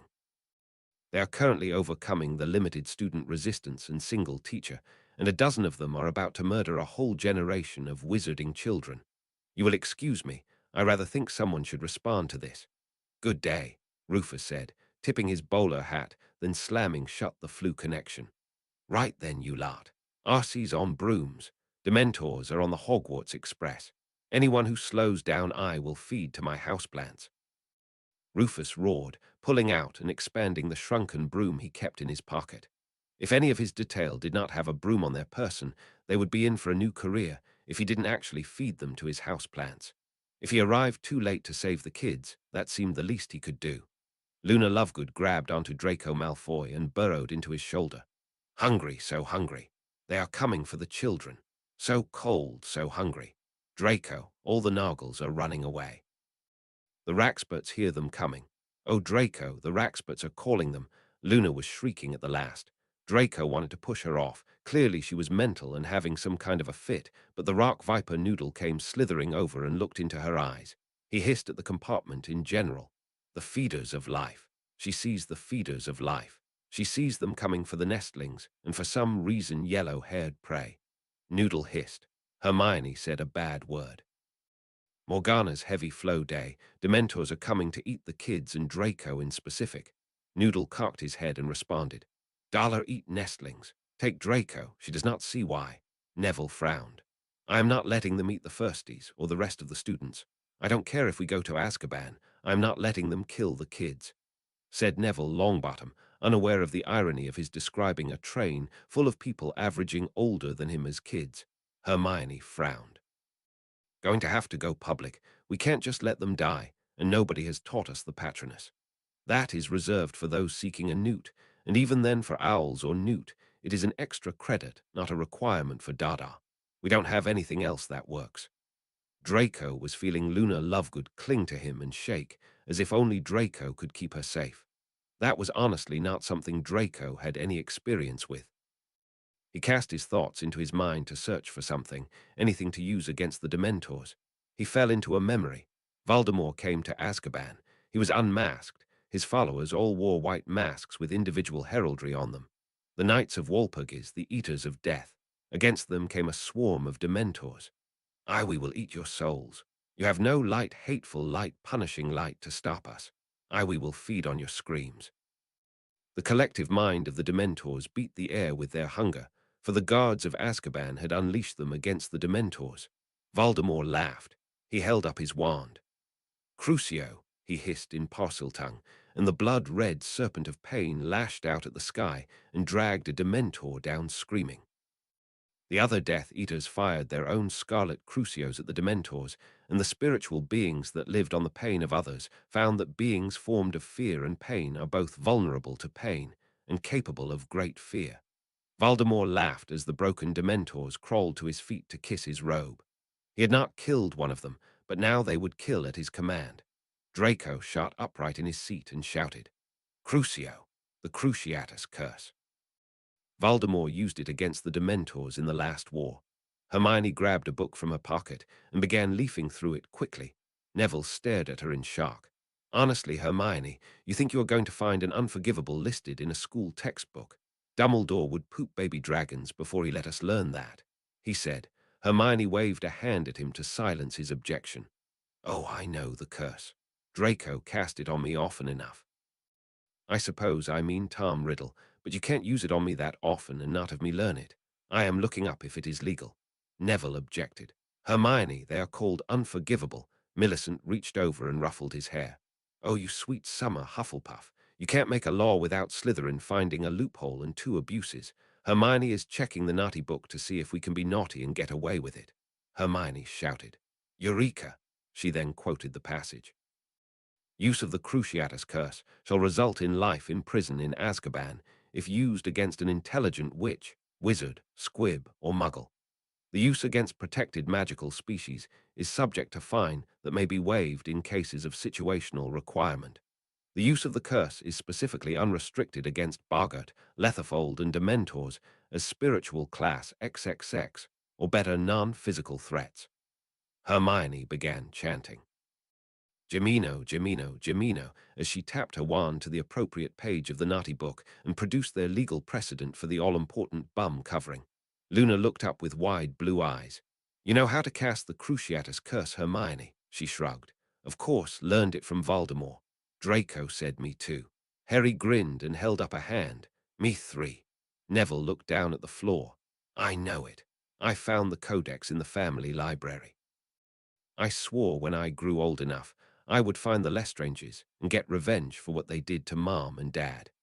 He didn't dare look up and face them. Millicent gave a huff. I literally killed my way into ruling a dark house. I am the original Slytherin of the group, and I am the only one who does not know the illegal torture curse. You will explain it as we go, Hermione. I am not being the only one who did not get a chance to torture legally for truth, justice, and the defense of small, fuzzy children. They broke into teams. Draco, Neville, and Millicent went forward towards the Slytherins and prefects. Harry and Hermione went rearwards towards the Gryffindors. Draco had always held Neville Longbottom in contempt. He had started school almost a squib. He had huddled for protection with Harry Potter, clinging to him for some semblance of credibility. That he became a dangerous beater was aggravating, but possible. That he became a credible wizard was technically possible, but Draco still assumed Neville was largely as fake as Lockhart when it came to true power. The idea that Neville Longbottom could be terrifying was something that Draco was having trouble processing. To use Crucio required true hatred and a focus on inflicting pain that was beyond mere sadism, approaching nihilism. It was in many ways easier to kill than to torture with magic, because you can create various elemental and charm effects that result in death, but you are not actually willing that death. The torture curse is different. You pour your will, your awareness, and your magic into another thinking being and drive them to a pain that a body cannot experience, bypassing the brain's own limits and denying it the escape of unconsciousness. The curse can literally inflict more pain than a body can survive, and not let it die. Neville wielded it like a battle axe, while Draco wielded his like a rapier, with discreet thrusts of power and intent into targets that dared to advance towards him. Neville waded into Dementors like his Viking ancestors, coming ashore to sack a town. The blood-red light made the hollows of his eyes into pits of hell and cast the long slab-like plates of his face into a mask of stone and hatred that made Draco stumble. He seemed born to bring pain to the demons of the dark, the feeders of life itself. Draco was stumbling, unable to cast fast enough to keep up with Neville and his seemingly inexhaustible well of rage and power, when Millicent shoved him bodily aside. Ha, got it. Millicent cheered, catching up to Neville as the two of them fought shoulder to shoulder, Neville grim and elemental, Millicent savage and ecstatic. Blood-red pain and hatred lanced from them, and the forces of hunger, the cold of the grave, the manifestation of the universe's contempt for life, met a Slytherin and Hufflepuff in a train hallway, and broke. Adrian Pusey looked at the Dementors streaming out of the train and stumbling into the air as if flying hurt and was hard to remember. and wondered what could possibly terrify a Dementor. Then he saw Hufflepuff's little cuddle badger stalking down the train hall like that Darth Vader fellow from the Muggle Star Thing movie, a blood-red blade of pain and hatred cutting down any spirit stupid enough to stand before him. Beside Death's own stuffed animal, the mannish, awkward Amazon Millicent Bulstrode, who had been a beater for him last year, was dancing through the Dementors laughing in wild abandon like she was 3 days into a drug and sex orgy and had just discovered a new sin. She was like a goddess of every dark thing you make offerings to please stay over there and happen to someone else, but keep making secret temples to, because on some level she was magnetic. Drain finally understood how Bellatrix Lestrange became the icon she had been. That level of power and madness had a beauty no set of physical features could define or contain. Before her, all other women were just less. He turned to Amarada Fawley and handed her the head girl badge back. Sorry, Amarada, I've changed my mind. This is above my pay grade. Good luck writing it up. I think I am going to pass out now. Amarada looked over at him and shook her head. The bastard did pass out. Coward. How she was going to write this up she did not know. Taking a look at Longbottom and Bulstrode, she made the executive decision that confronting 2 third-years who drove off a horde of Dementors by out-eviling them was above her pay grade. Upon reflection, she decided to pass out as well. Maybe she will die, and the stupid head boy would have to write things up. Roughly the same time, at the rear of the train, Remus Lupin was ready to die to save these kids. He had come back to Hogwarts to try to guide Harry as much as he could. He owed James and Lily so much, but due to his lycanthrope, he had to flee. Without Dumbledore's protection, there was no job or place for a werewolf in post-war Britain. Wizarding Britain had suffered under Voldemort's lackey Fenris and his pack of werewolves. The laws passed post-war made it impossible to support himself, let alone a child. He felt so ashamed he could not be there for Harry, but now Dumbledore gave him a chance. The least he could do was die trying. Die defending the kids like James and Lily had. He had enough power to maybe cast one more if he had to. He tried to force himself to walk forward, to move into the dark corridor the Dementors had gone down after the defenseless children. The screams drove him back. Clinging to the door of his own compartment, his wolf senses roused as he caught the unmistakable sounds of wounded and panicking prey. The sounds were not so much physical as magical, mental, and spiritual, but to his inner wolf, they were more clear than a printed page was to Remus. Then he saw the pair. The girl was no Lily, not an ethereal beauty, but a massive mop of curly brown hair over a face that had more character than delicacy, but her eyes shone with the determination of someone given a dirty job, but determined to do it well anyway. The boy was a young James. He had the simple, happy smile of James mid-duel, on the Quidditch pitch, or while performing some clever but utterly regrettable prank. His hair was an unruly mop. His body moved like the adult James, with the smooth, lethal movements of a trained warrior and seasoned killer, not the coltish movements James had at that age. What made Remus grip his wand tightly in terror was that the two coming down the hallway driving Dementors before them were wielding unforgivable curses faster, and more easily than any Death Eater outside Voldemort's inner circle. Their lisping, Crucio Dollar, hissed in the sibilance of Voldemort's own magic, and the blood-red light did not shoot like beams or bolts, but living snakes that gripped Dementors and savaged them like a ravening wolf or hungry dragon rather than a normal serpent. They did not simply drive pain into the Dementors, but living snake constructs of living pain drove themselves into the Dementors and filled them with so much agony that the blood-red light of the torture curse shone through the Dementors' own bodies. Remus did not have enough left to face two who wielded Voldemort's own magic. He was no James or Sirius. He was not the fighter, he was the scholar. Worse, the boy wielding Voldemort's own magic looked just like James. He prepared to sell his life dearly when the one who looked like James kicked the last Dementor off the train to fall beneath the wheels of the last car and not die. Dementors could not be killed by physical damage alone. The not James shouted to the car Remus defended. Oi, Weasleys, get your ginger asses up here and be useful. All the lions okay. Litterbucks need changing or anything.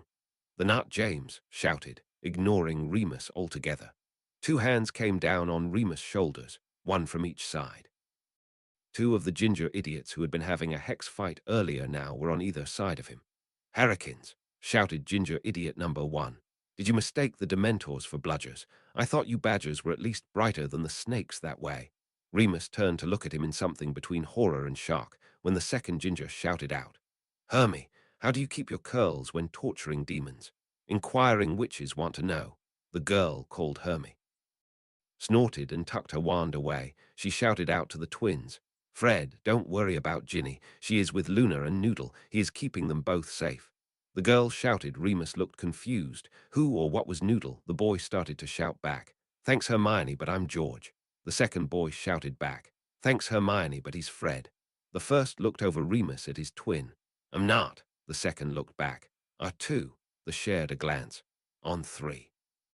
They pumped their fists at each other. Then one formed a scissor sign, and the second paper. The first one groaned. "Sorry, Hermione. Turns out I am Fred." He then thought for a second. "Any word on Perfect Prefect Percy? He can't cast a Patronus, or we could totally send a Perfect Prefect Percy Patronus to tell Mum we are all okay." The boy, who was apparently resigned to being Fred today, asked. It was the not James who answered, "Not a problem. We sent Neville and Draco up that way with Millicent to make sure Draco didn't shoot himself, and Neville stopped when they were off the train." The not James answered, as if dark wizards were supposed to do train security in between overthrowing the world and making dead baby sandwiches. Fred grasped Remus' arm tightly, and George did the same on the other side. Remus prepared himself for battle. Clearly something had terrified the two ginger Gryffindors. Fred began the Queen of Beater's nose, the torture curse. George finished, his face raptured. Fred looked at his brother past Remus' nose. "I am in danger of developing a fetish." George agreed. Remus asked the boys, "Is this someone you are afraid of?" Both gingers smiled in a disturbing way. "Harrikins, give the Queen of Beaters our love," said Fred, "and a hug," agreed George. "But make it just a bit too long," advised Fred, "and just a bit weird," pleaded George. The possible Dark Lord that Remus was growing worried might in fact be Harry Potter smiled at the twin Gryffindors and shook his finger. "You are going to get a good smack from her if you keep talking like that," Harry said. "I certainly," cooed Fred. "Hope so," sighed George. The two torture-cursing children waved once more and re-entered their car. A shocked Remus was left holding his wand alone as the winged gingers sauntered back into the train car, as if all was well and they could go finish the chocolate frog supply. Remus gave up his valiant last defense when it became clear that no budding Dark Lords or hordes of Dementors were coming to end him today. Slumping into the seat across from the twins, he snagged a chocolate frog and struggled to open it with trembling fingers. "Were those two casting the Unforgivables? You sounded like you knew them." Remus asked carefully, aware that budding Dark Lords hid their identities carefully. "That was Eichel Harrikins, Harry Potter. He was our Eichel Firstie we adopted. Him and Hermione Granger, Neville Longbottom, and of course, the Queen of Beaters, Millicent Bulstrode." Fred mused. "How quickly they grow up. I remember when they were just first years killing Dada instructors," mused George. "And Voldemort," corrected Fred. "Because of Voldemort," agreed George. "Then it was Basilisk in second year," sighed Fred, "and perverts," added George. "Very tough on perverts that Hermione. Got one arrested and killed one. Hard on your Dada instructors, those Hufflepuffs," concluded Fred. "Now it's Dementors," offered George, as if that was a natural progression. Remus snapped at them in shock. "Those Hufflepuff killed the last two Dada instructors, and Dumbledore allowed it." Fred put his arm around Professor Remus Lupin, Dada instructor to be. "Well, technically, the Hufflepuffs killed the first one on their own." George leaned forward to offer a drink to the shaky professor. "The second one was a contract hit for the Gryffindor girls. Hermione, she pimps out Harry's snake Noodle for the wet work." Fred high-fives his brother. "Nice, George, wet work, because it was in a shower." George continued. "That one was a definite pervert, but not a Dada instructor." "He wasn't a rat either." Fred nodded. "Even when he wasn't." George smiled as if pointing out how reasonable Hermione was. "She let the Dada instructor live." Fred corrected. "In Azkaban." George nodded. "In Azkaban. Still, Hermione is your girl. Perverts dealt with reasonable rates for friends." Fred smiled. "Noodle loves his wet work." George agreed. "Showers with everyone but Ravenclaw." Fred looked pious. Snakes with standards, it's ruddy inspiring. Remus had no idea what Lily and James' poor son Harry was involved in, but he was growing more and more certain that Dumbledore had sent the one sane marauder into a Hogwarts that belonged almost exclusively to lunatics. He ate his frog and reviewed his life choices. Honestly, being a werewolf was looking less and less like the strangest thing Hogwarts would have to deal with this year. 34. Chapter 34, High Crimes and Misdemeanors. Rufus Scrimgeour was not a hero. That sort of thing got one killed 9 times out of 10, and the 10th time, while saving one person, more or less guaranteed the next 9 died, as the one that worked somehow became the gold standard for solution. Honestly, 9 dead for every success should be a strong argument against heroism, yet it was part and parcel of Auror mythology. Slytherins distrusted mythology. It was all cautionary tales, describing all the terrible consequences of doing a stupid thing. Gryffindors interpreted that as a plan for what to do if you ever had the chance. That was rank idiocy, and here he was, leading ranks of idiots in a doomed charge on broomsticks down the Hogwarts Express line. No scouts, no careful disillusioned dismounted survey to assure they were not racing directly into a Death Eater trap, using the Hogwarts children as bait. I mean the fact that Rufus Scrimgeour was now the second most seasoned Auror in the Corps should tell you how very many of them died in traps like that in the last war. He was a bloody recruit when it started. Now, he was having to use a bubblehead charm on himself so he could see, because his broom was flying so fast it would flay the skin from his eyes and blast his lungs to bits if he tried to breathe without it. 840.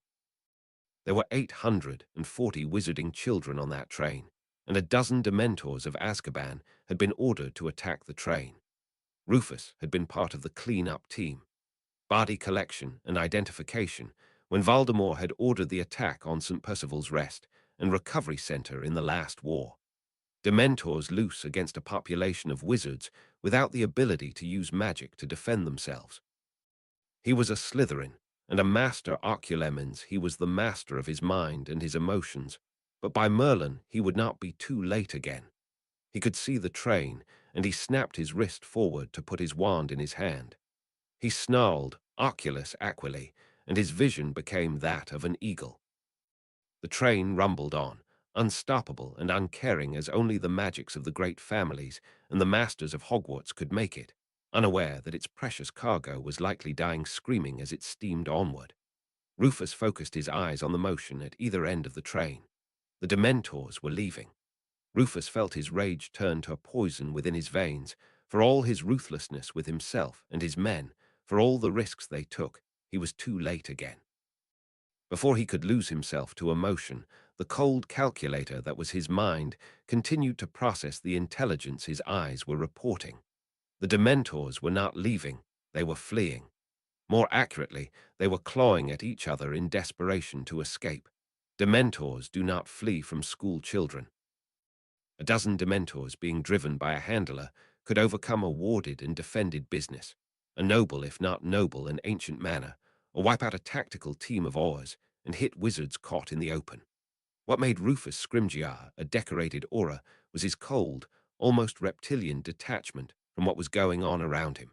While others reacted, Scrimgeour noticed things. It helped that most of those who described him as cold and inhuman died while being emotional in a firefight. He remembered the Hufflepuff who drilled it into him during his first field deployment. Constant vigilance. You will have time to process and feel only if you don't step on your wand being emotional while the curses were flying. The flashes of light that hit the Dementors were red, but not like the stunners of Stupefy, which was all the children. They were clearly children, not later teens, should be able to cast.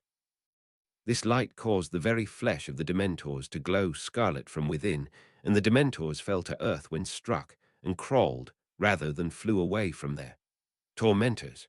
Merlin's bloody ballsack. That's Cruciatus. Rufus felt shocked on multiple levels at once. The problem of a highly developed Occlumen's mind is that by dividing your consciousness into multiple streams to allow you to act tactically, think strategically, and process anomalies in the data without getting yourself killed thinking when you should be ducking, You will very occasionally find something that shocks equally on all levels at once. Item the first, the battle is being waged by what look like second or third years. He didn't particularly like children. He hadn't when he was one, and now that he didn't have to be around them, he liked them even less, so he was a bit weak on judging age. Item the second, the Cruciatus curse isn't just unforgivable, it is difficult. Requires a lot of fuel. Soul magic is strange, and its link to survival imperatives is very strong.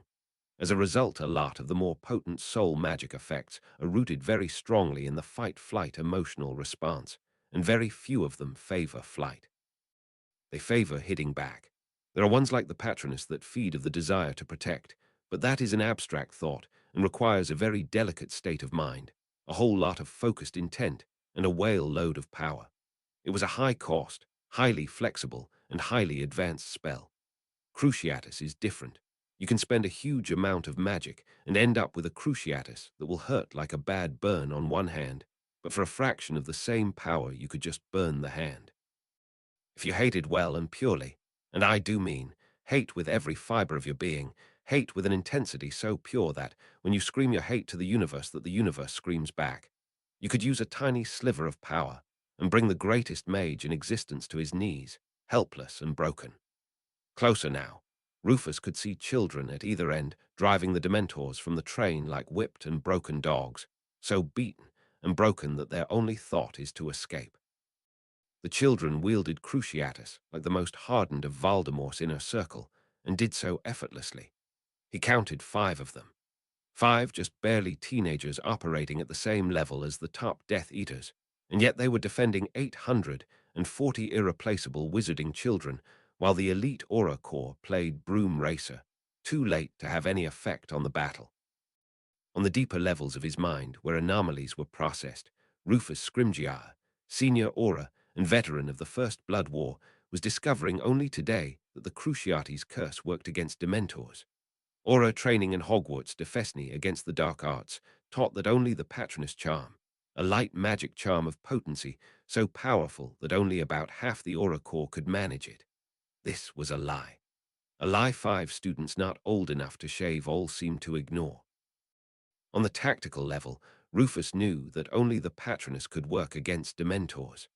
On the strategic level, he understood only the Patronus could work against Dementors. On the anomaly level, he never understood how Death Eaters could all fight off Dementors without problem when only 1 in 20 of them could cast a Patronus. He could even recall specific case law dictating when it was legal to use Cruciatus against Dementors, yet both his strategic and tactical mind streams refused to consider using it. He slowed his broom and gave the hand signal to his troops to go into tactical dispersion and round up the Dementors. He was no longer worried about fighting them. There was less resistance left in those Dementors than Cornelius Fudge for a good bribe. Instead, he opened up a 4th thought stream. Given the data of today's personal observations and the reactions of my mind to those observations, what are the odds that I have been charmed or cursed to not believe the Cruciatus can be used against Dementors? By the time Rufus landed his broom on the train platform and dismounted, his face held his best, the aura is your friend, professional smile, even as inside he burned to murder someone, possibly several someones. His last thought stream hadn't required more than 30 seconds to conclude that his surface and tactical thoughts automatically discarded any notion of the Cruciatus curse being effective against Dementors or other spiritual threats. Whoever had done it had to have been an unspeakable, as every time Rufus picked up a remembrall to testify, the modifications of his memory and active interference in his thinking should have set it off. The odds of no Aura noticing this in the last war were non-existent. Dementors were front-line combatants in the beginning for the Ministry, and then by the end of the war, just for the enemy. This would have been seen by dozens, if not hundreds of Auras, all of which must share his programming to ignore the data. Only the Ministry itself, through the unspeakables of the Department of Mysteries, could do this. The Ministry he fought for had let hundreds of his fellow Auras die to keep this secret. The strongest Aura could cast Patronus perhaps a dozen times a day. The strong Auras like himself perhaps 8, if they didn't have too much other magic to do as well. Scrimgeour could cast the Cruciatus curse once every 10 seconds for probably about an hour straight. Mad-Eye Moody could probably cast it every breath for about 3 days straight, but Alistair had issues, and even Scrimgeour considered him a bit extreme. Half the Aura Corps couldn't cast Patronus at all, but every recruit could cast Crucio. Worse, the more they fought, the easier that one became. Nothing is supplied more freely to auras than trauma, and trauma makes the Cruciatus go around. That brought him back to those kids. How in Merlin's name are 5 Hogwarts students so deeply traumatized that they can cast torture curses like they were Loomis charms? Starting at the front of the train, Rufus Scrimgeour found himself staring at what looked like a Longbottom. The boy could be Frank's twin, if he hadn't aged from the last war. Something that looked like a Malfoy, born with a silver spoon up his ass and malice in his hair gel.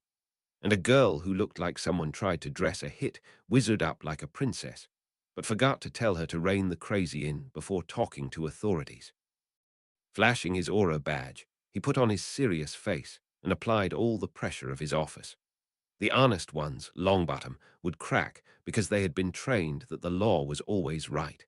It wasn't, but Longbottom was rich enough that it would rarely happen to him.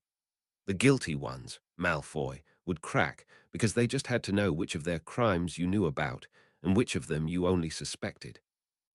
They would play dangerous word games, and being rich enough, had grown up around servants and sycophants that told them how brilliant they were often enough that believed it. The Malfoys of the world always delivered themselves to Rufus. They had to show how smart they were and talk their way into the prisoner's box. I am Rufus Scrimgeour, Senior Aura. So, children, we came because a professor sent a Patronus message saying Dementors were attacking the train. We got here in time to see the Dementors being driven off.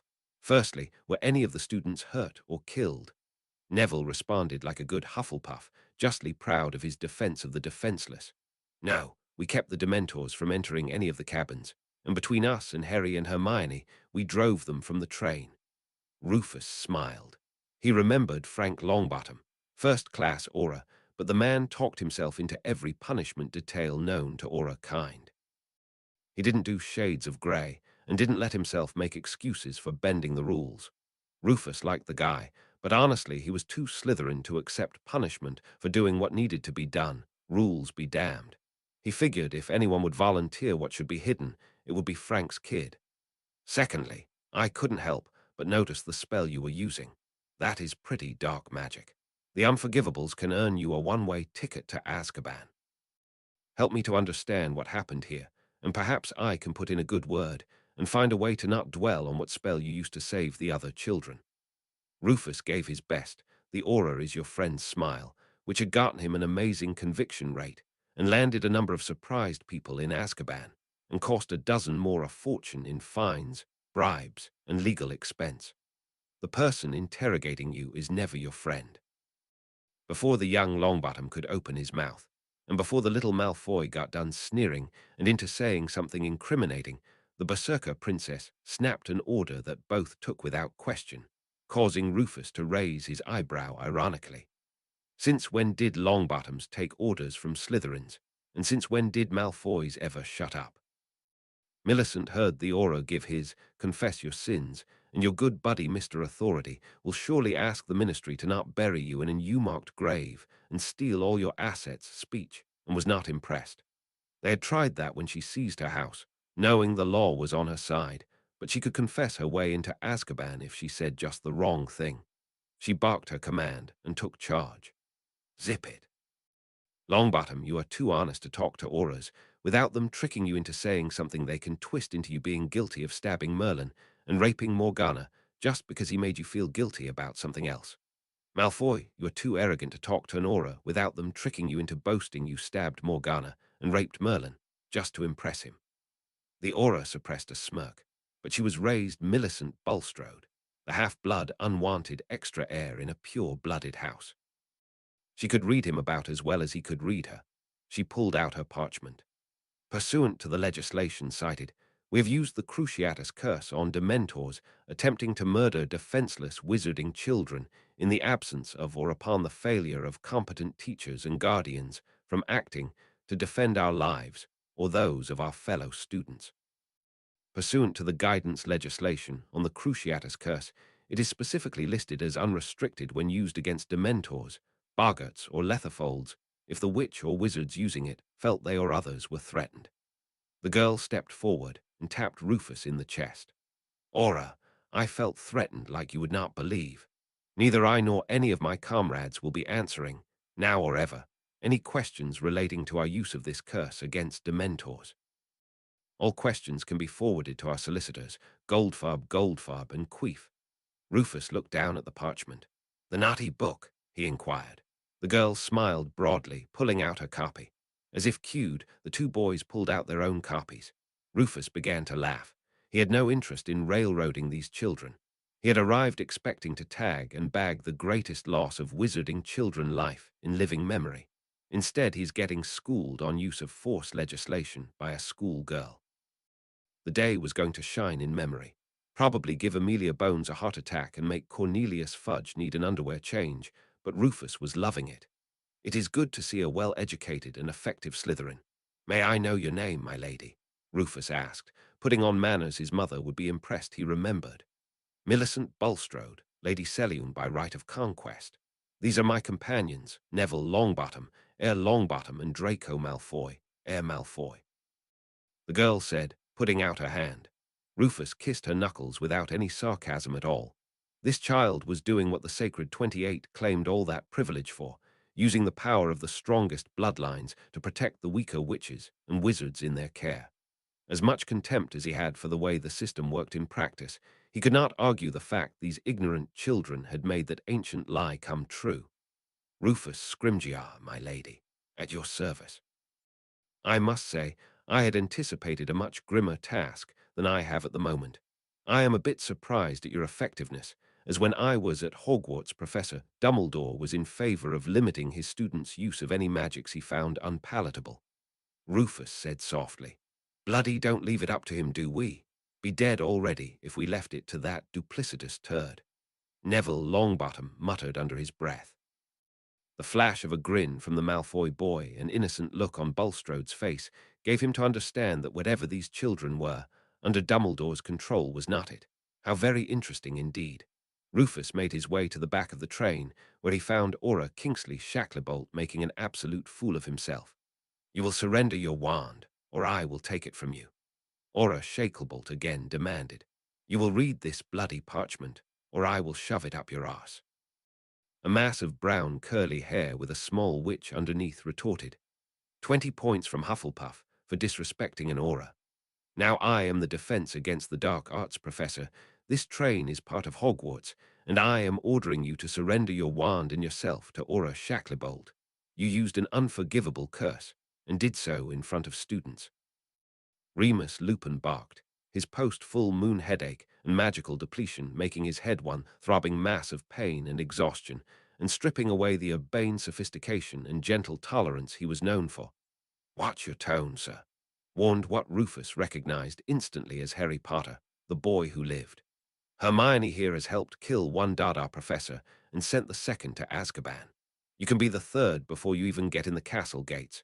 Read the damned parchment. What we did is not just legal. It is spelled out in the law that the use of the Cruciatus against Dementors is unrestricted if the witch or wizard using it feels that they themselves or anyone else was threatened. It is not up to you, or Aura Shicklagruber here. Aura Shacklebolt drew his wand. Both the mass of hair and information disguised as a witch and the boy who lived drew faster, and judging by the way the ambient magic was forming a vortex around them, prepared far more powerfully than his fellow Aura had. Battle was seldom long, when only one side took it seriously. Honestly, this was not the Aura Corps' finest hour. Aura Shacklebolt, remind me, son, what was the second line of the oath we all swore when we became Auras? Rufus said, as he slid past the very small witch with the very large hair. Kingsley Shacklebolt hadn't been one of Rufus' direct trainees, but he had Rufus for the unit on magical law, and like any student who had to repeat a class, he reacted reflexively when his least favorite teacher made him repeat the correct answer to his mistake. Sir, to enforce and uphold the laws of Wizarding Britain as laid down by the Wizigamot under the administrative direction of the Ministry of Magic. It's elected and appointed officials, Kingsley recited, his rich baritone making it almost a song. Rufus gave a small bow to the small witch and took the parchment from her hand, glanced at it to confirm. Rufus then handed it to Aura Shacklebolt. Well then, Kingsley, old chap, perhaps you should read it. The parchment happens to be the relevant legislation. The young witch is entirely correct. Use of the Cruciatus curse against Dementors in entirely unrestricted. She could go to Azkaban on a fishing trip, and if one accosted her, she could turn it over a slow fire of torment while trolling for Atlantic salmon.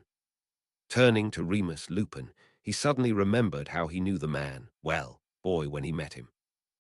Professor Lupin, I am surprised that someone in your condition is not more aware of the race-specific legislation on magics normally restricted or proscribed against other witches and wizards. Further, as a professor, I find that while you showed good sense summoning me with your patroness, you are showing both poor judgment and worse taste by attempting to get arrested and expelled the saviors of 840 wizarding children. Turning back to Aura Kingsley. Aura Kingsley, one of two things is going to happen. You're either going to prepare grave registration tags for each of the 840 students on this train, and think long and hard about how today almost turned out, or I will let Alistair Moody know you tried to snap the wands and imprison the witch and wizard child who stopped Dementors from turning the Hogwarts Express into an abattoir. He saw Kingsley react in fear. Too many of Dumbledore's little Order of the Phoenix pets forgot who they worked for. They bought into the whole champion of the light propaganda and forgot that the only reason any of them had survived at all is that a few people like Frank Longbottom, James Potter, Sirius Black, and Alastair, Mad Eye, Moody put their ethics aside and killed Death Eaters faster than Voldemort could recruit them. Kingsley had been Alastair's trainee. Kingsley may worship Dumbledore and take his word for gospel, but Mad Eye Moody was the one he feared, and the one whose training had kept him alive every time it turned out violence really was the answer. Rufus sighed. When had he become too old for this? He swore in the last war even the youngest recruits were not as childish as the so-called experienced Aurs he WSA stuck working with today. Rufus turned around and looked upon the famous boy who lived. He held out his hand. Harry Potter, I presume. I am Rufus Scrimgeour, Senior Aura. I served alongside your father 1,000 years and some number of grey hairs ago. Rufus offered with his best disarming smile. His archaeomancy was still running on several different thought streams, trying to deal with the mind control compulsions he had just run into, so he wasn't attempting any legilimency tricks. This was good, because when he met James' son's eyes, he was shocked. The boy was a bit muscular for 13, but not honestly as tall and broad as either the Longbottom boy or Bulstrode girl. But his face was ancient.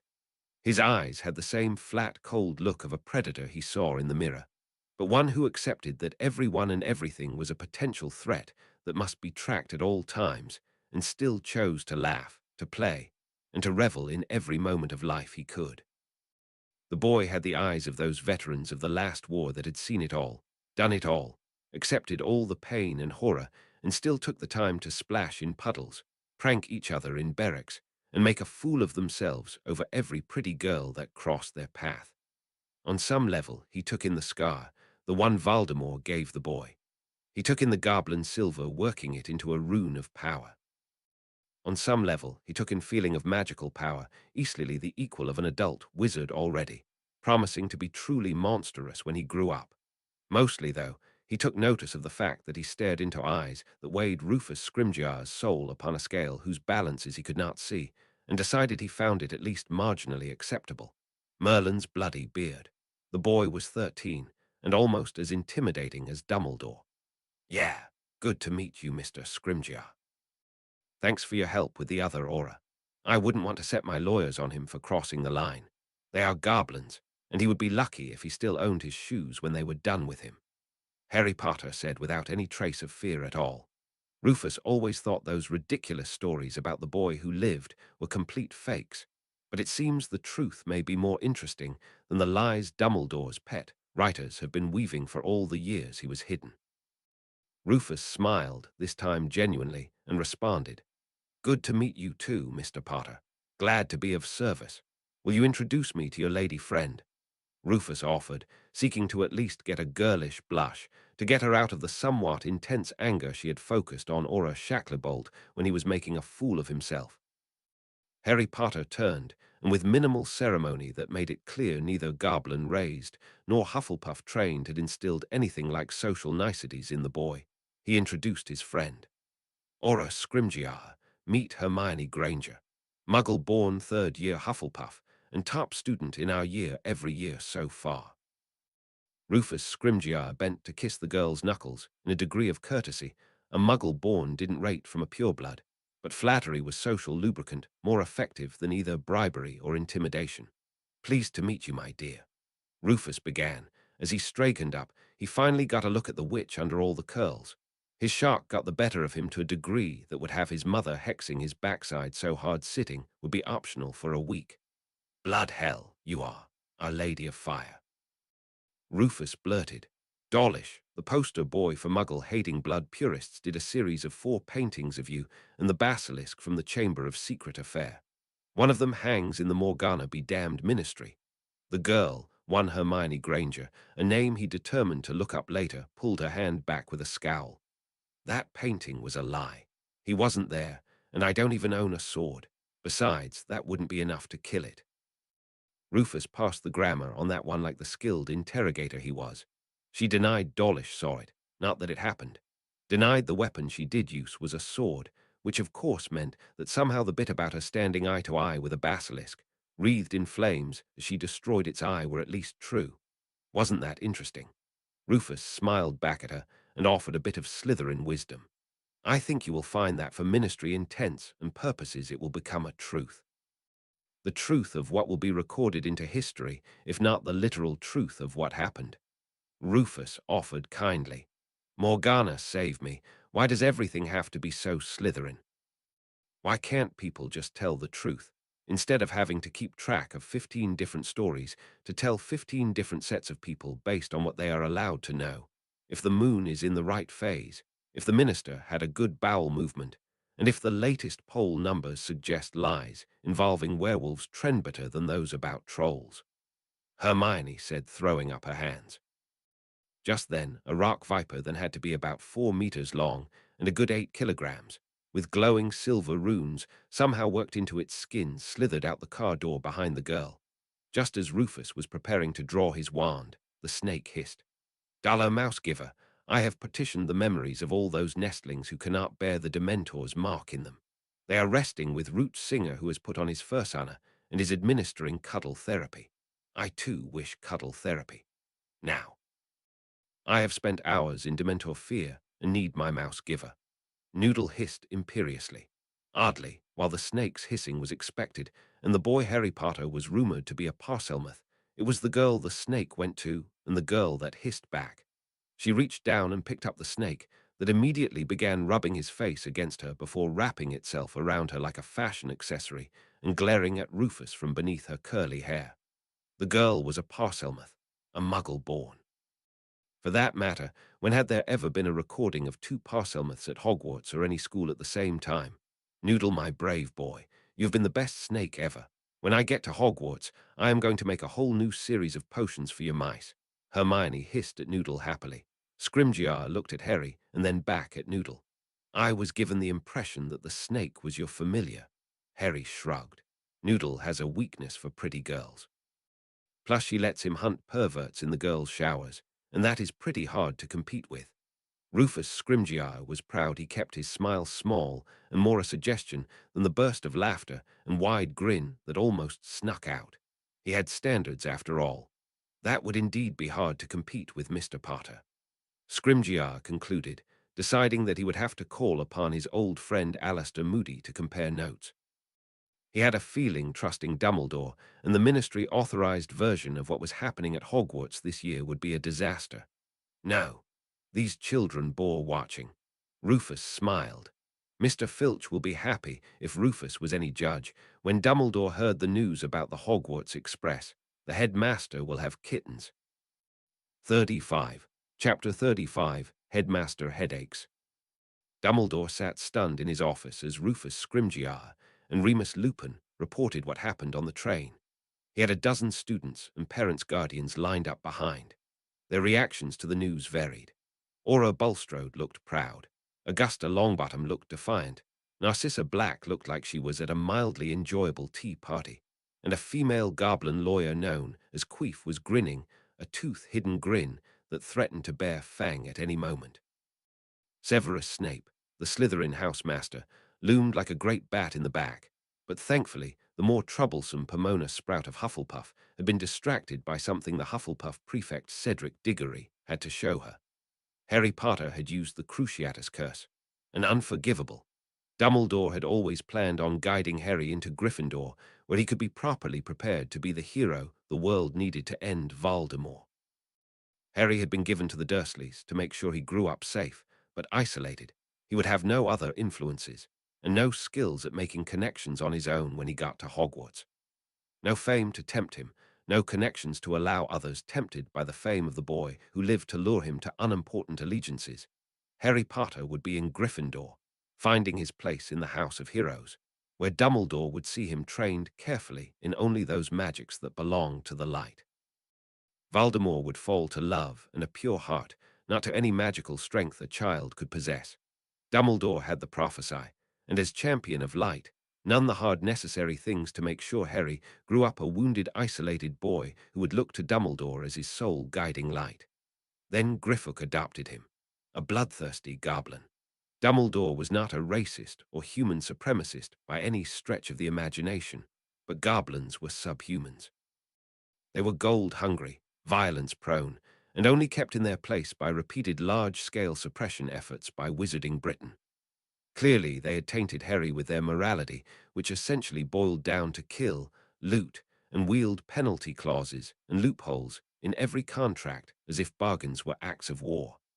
Harry Potter sorted into Hufflepuff, the one house that Dumbledore struggled with the most. Slytherins could be subverted through their ambitions, Ravenclaws distracted with forbidden knowledge, and Gryffindors only had to hear the sound of a trumpet to be charging before they could realize thinking was an option. Hufflepuffs got distracted. You could try tempting them with their ambitions, but they frequently wandered off from their carefully chosen path because one of their friends was having trouble. You could not tempt them with forbidden knowledge, because if it was at all useful, they would immediately attempt to publish it, rather than act on it for their own gain. You could wave a banner and blow a trumpet to call them to battle, but the Hufflepuffs were equally likely to march off to war or hug it out with the enemy and have a signed treaty of friendship and trade deal already inked before you could stop them. Worse, Dumbledore's status as champion of light made Slytherins obey him out of fear. Ravenclaws obey him out of acceptance of the law, arguing he was best qualified to judge. Gryffindors accepted his words out of faith, but Hufflepuffs would dare to question his orders, distracted from the greater good by some foolish questions of harm or cost to little people who should be happy their sacrifice was moderately useful to a struggle of actual importance. Hufflepuffs were not Gryffindors without backbone, they were Slytherins with friends. Hufflepuffs were not Ravenclaws to understand the deeper meaning behind using forbidden magics and tools. They were not Gryffindors to reject dark means as necessary or permitted for any ends. They were too like the Slytherins in their willingness to use any tool that worked, more concerned with singing a happy song and working hard than the fact their tool was made of nightmare. Harry Potter was the last hope of the light, and he had wielded the torture curse not only once, but dozens, perhaps hundreds of times. He had wielded it more naturally than any, but the top handful of Death Eaters even at the height of the war, and worse, he had led others into doing the same. The time had come to cut away the connections corrupting the boy. For the greater good, Harry Potter must become the child of prophecy, for his sacrifice was required to save the world. Torturing to save the lives of children was a moral shortcut that could not be allowed. Some may well have been killed. Dumbledore was honest enough to note probably many, but the Dementors would have lingered over their kills to make them as pleasurable as possible, so no more than 100 could possibly have died before the Auras arrived. That is a far lesser cost, in the grand scheme of things, than the corruption of the boy who lived. Scrimgeour had finished his report and sat back smiling at his former headmaster. Remus Lupin looked troubled. casting his eyes back and forth between Dumbledore, whom he owed his position, or indeed any position as a werewolf in wizarding society, and Harry Potter, who looked and smiled just like James, his oldest and dearest friend, but who had wielded the unforgivable killing curse as if it was a bludger bat in a pick-up Quidditch game. Dumbledore shook his head sadly. I know how easy it is to be led astray when dearly loved and respected friends offer you an easy solution to a problem that seems unsolvable. Many fell into that trap years ago when Voldemort offered a quick and easy solution, and soon found themselves marked by corruption, and before long had become nothing less than monsters. Dumbledore said this while windlessly, and without any chanting, caused the darkness to gather about Harry Potter, until only the gleam of the goblin's silver marking his curse scar was visible. The rune of power, Swalo, shone as Dumbledore's eyes twinkled in soft legerdemacy, as he let his assurance that the goblin runes, like Voldemort's dark mark, were a sign of corruption and evil, as they were not part of the magics he accepted to be taught here at Hogwarts. When he did so, seemingly only Draco and Luna seemed to flinch. The other four students just stared back at the headmaster as if bored. Narcissa Black and Augusta Longbottom were suspected oculemens, a study he had forbidden here since he took over as headmaster. Frankly, he had taught oculemancy and legimancy under the former headmaster Dippet, but his last and greatest student had been Tom Riddle, who became Voldemort. For the greater good, he determined that knowledge too terrible for others to possess. The rock viper known as Noodle looked up from where Hermione had been stroking it and hissed at the headmaster, shaking its head in disappointment. Its eyes flashed like Dumbledore's own. Well, that was disturbing.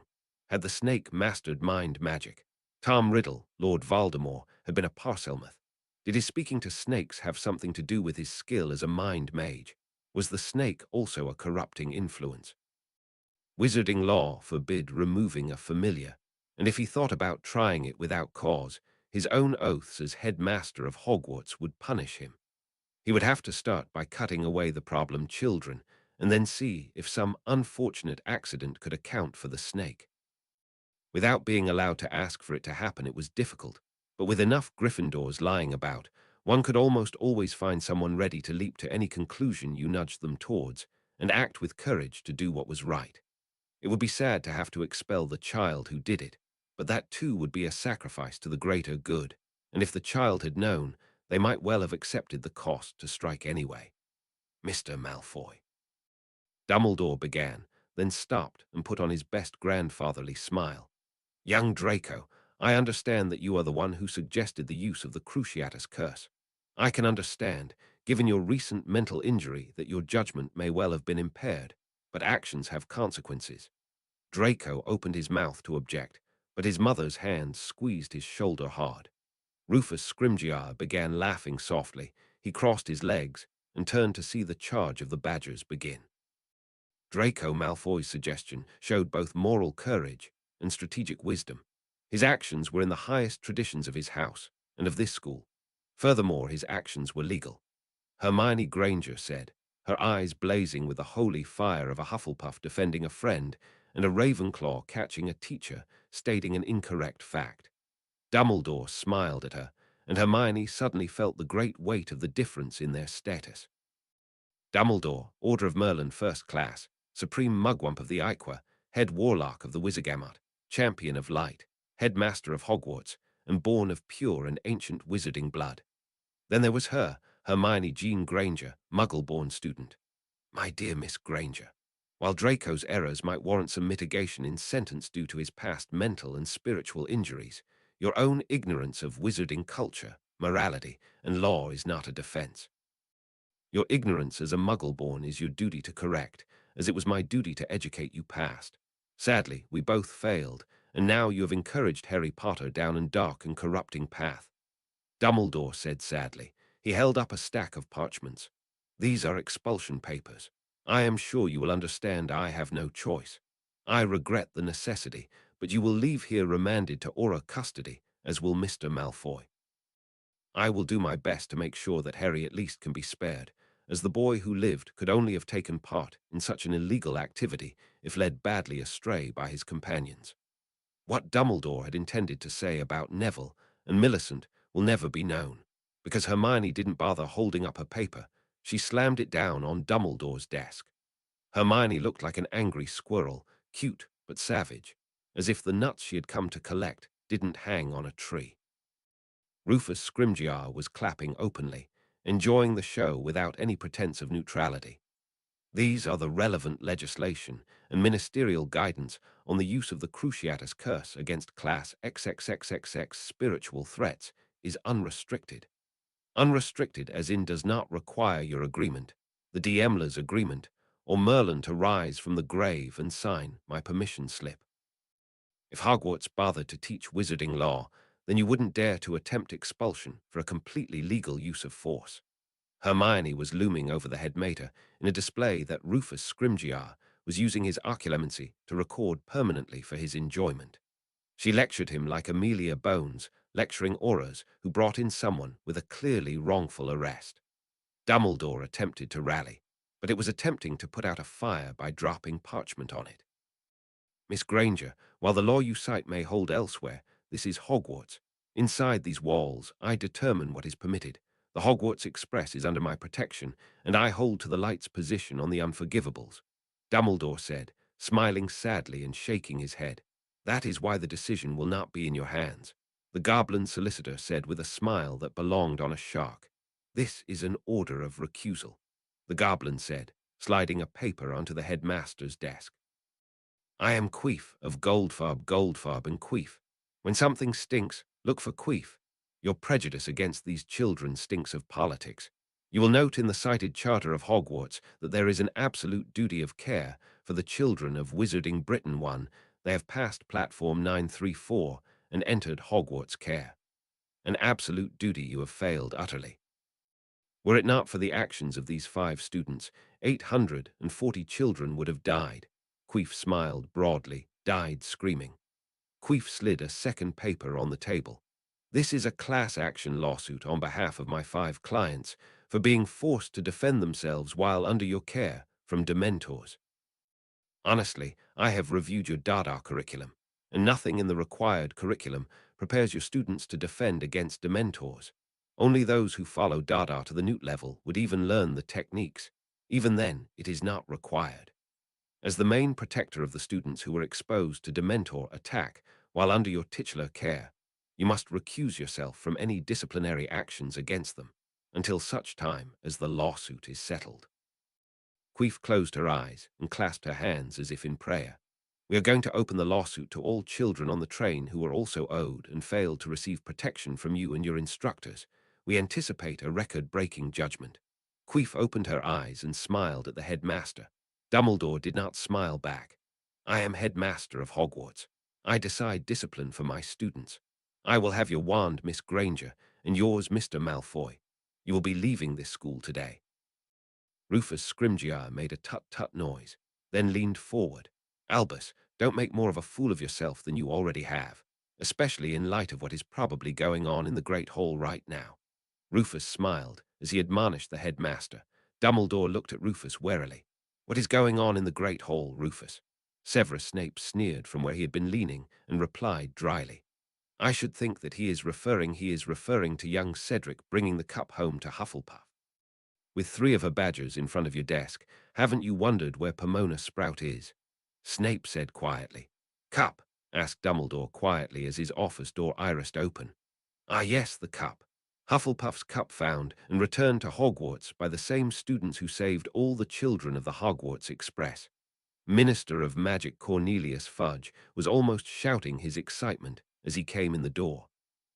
He began shaking hand and kissing them, as genders dictated with the ease of a consummate politician and the excitement of a schoolboy who just got all O's on his owls. Well done, Miss Bulstrode, Mr. Longbottom, Mr. Malfoy, Miss Granger, and what else can we expect from you, Mr. Potter? The boy who lived saved the train from Dementors and returns the cup of Helga Hufflepuff to Hogwarts in her own house.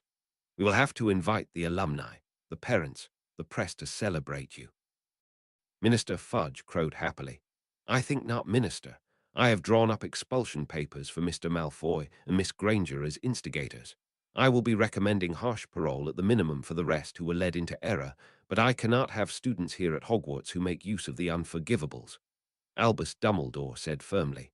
I rather think you can, said Rufus Scrimgeour cheerfully. I rather think you will, said Queef savagely. Minister Cornelius Fudge, watching the greatest public relations coup since the fall of who trying to crash and sink on the iceberg of Dumbledore's ego, decided a course change was required. Well, of course, we can't have them in the school now. I will set them up at the Leaky Cauldron for at least a week. We will need that time. The children from the train will need to process that unfortunate incident, and all the Hufflepuff alumni and no small number of other important former students will want to come to see Hufflepuff's cup returned. Not to mention the press, the Iqua, even the unspeakables of the Dam will be over the moon to be able to examine the greatest work of one of the Hogwarts' four founders. It will also take that long for the Wizigamot to determine what level of award the children will receive. Order of Merlin, obviously, it is simply a matter of the class.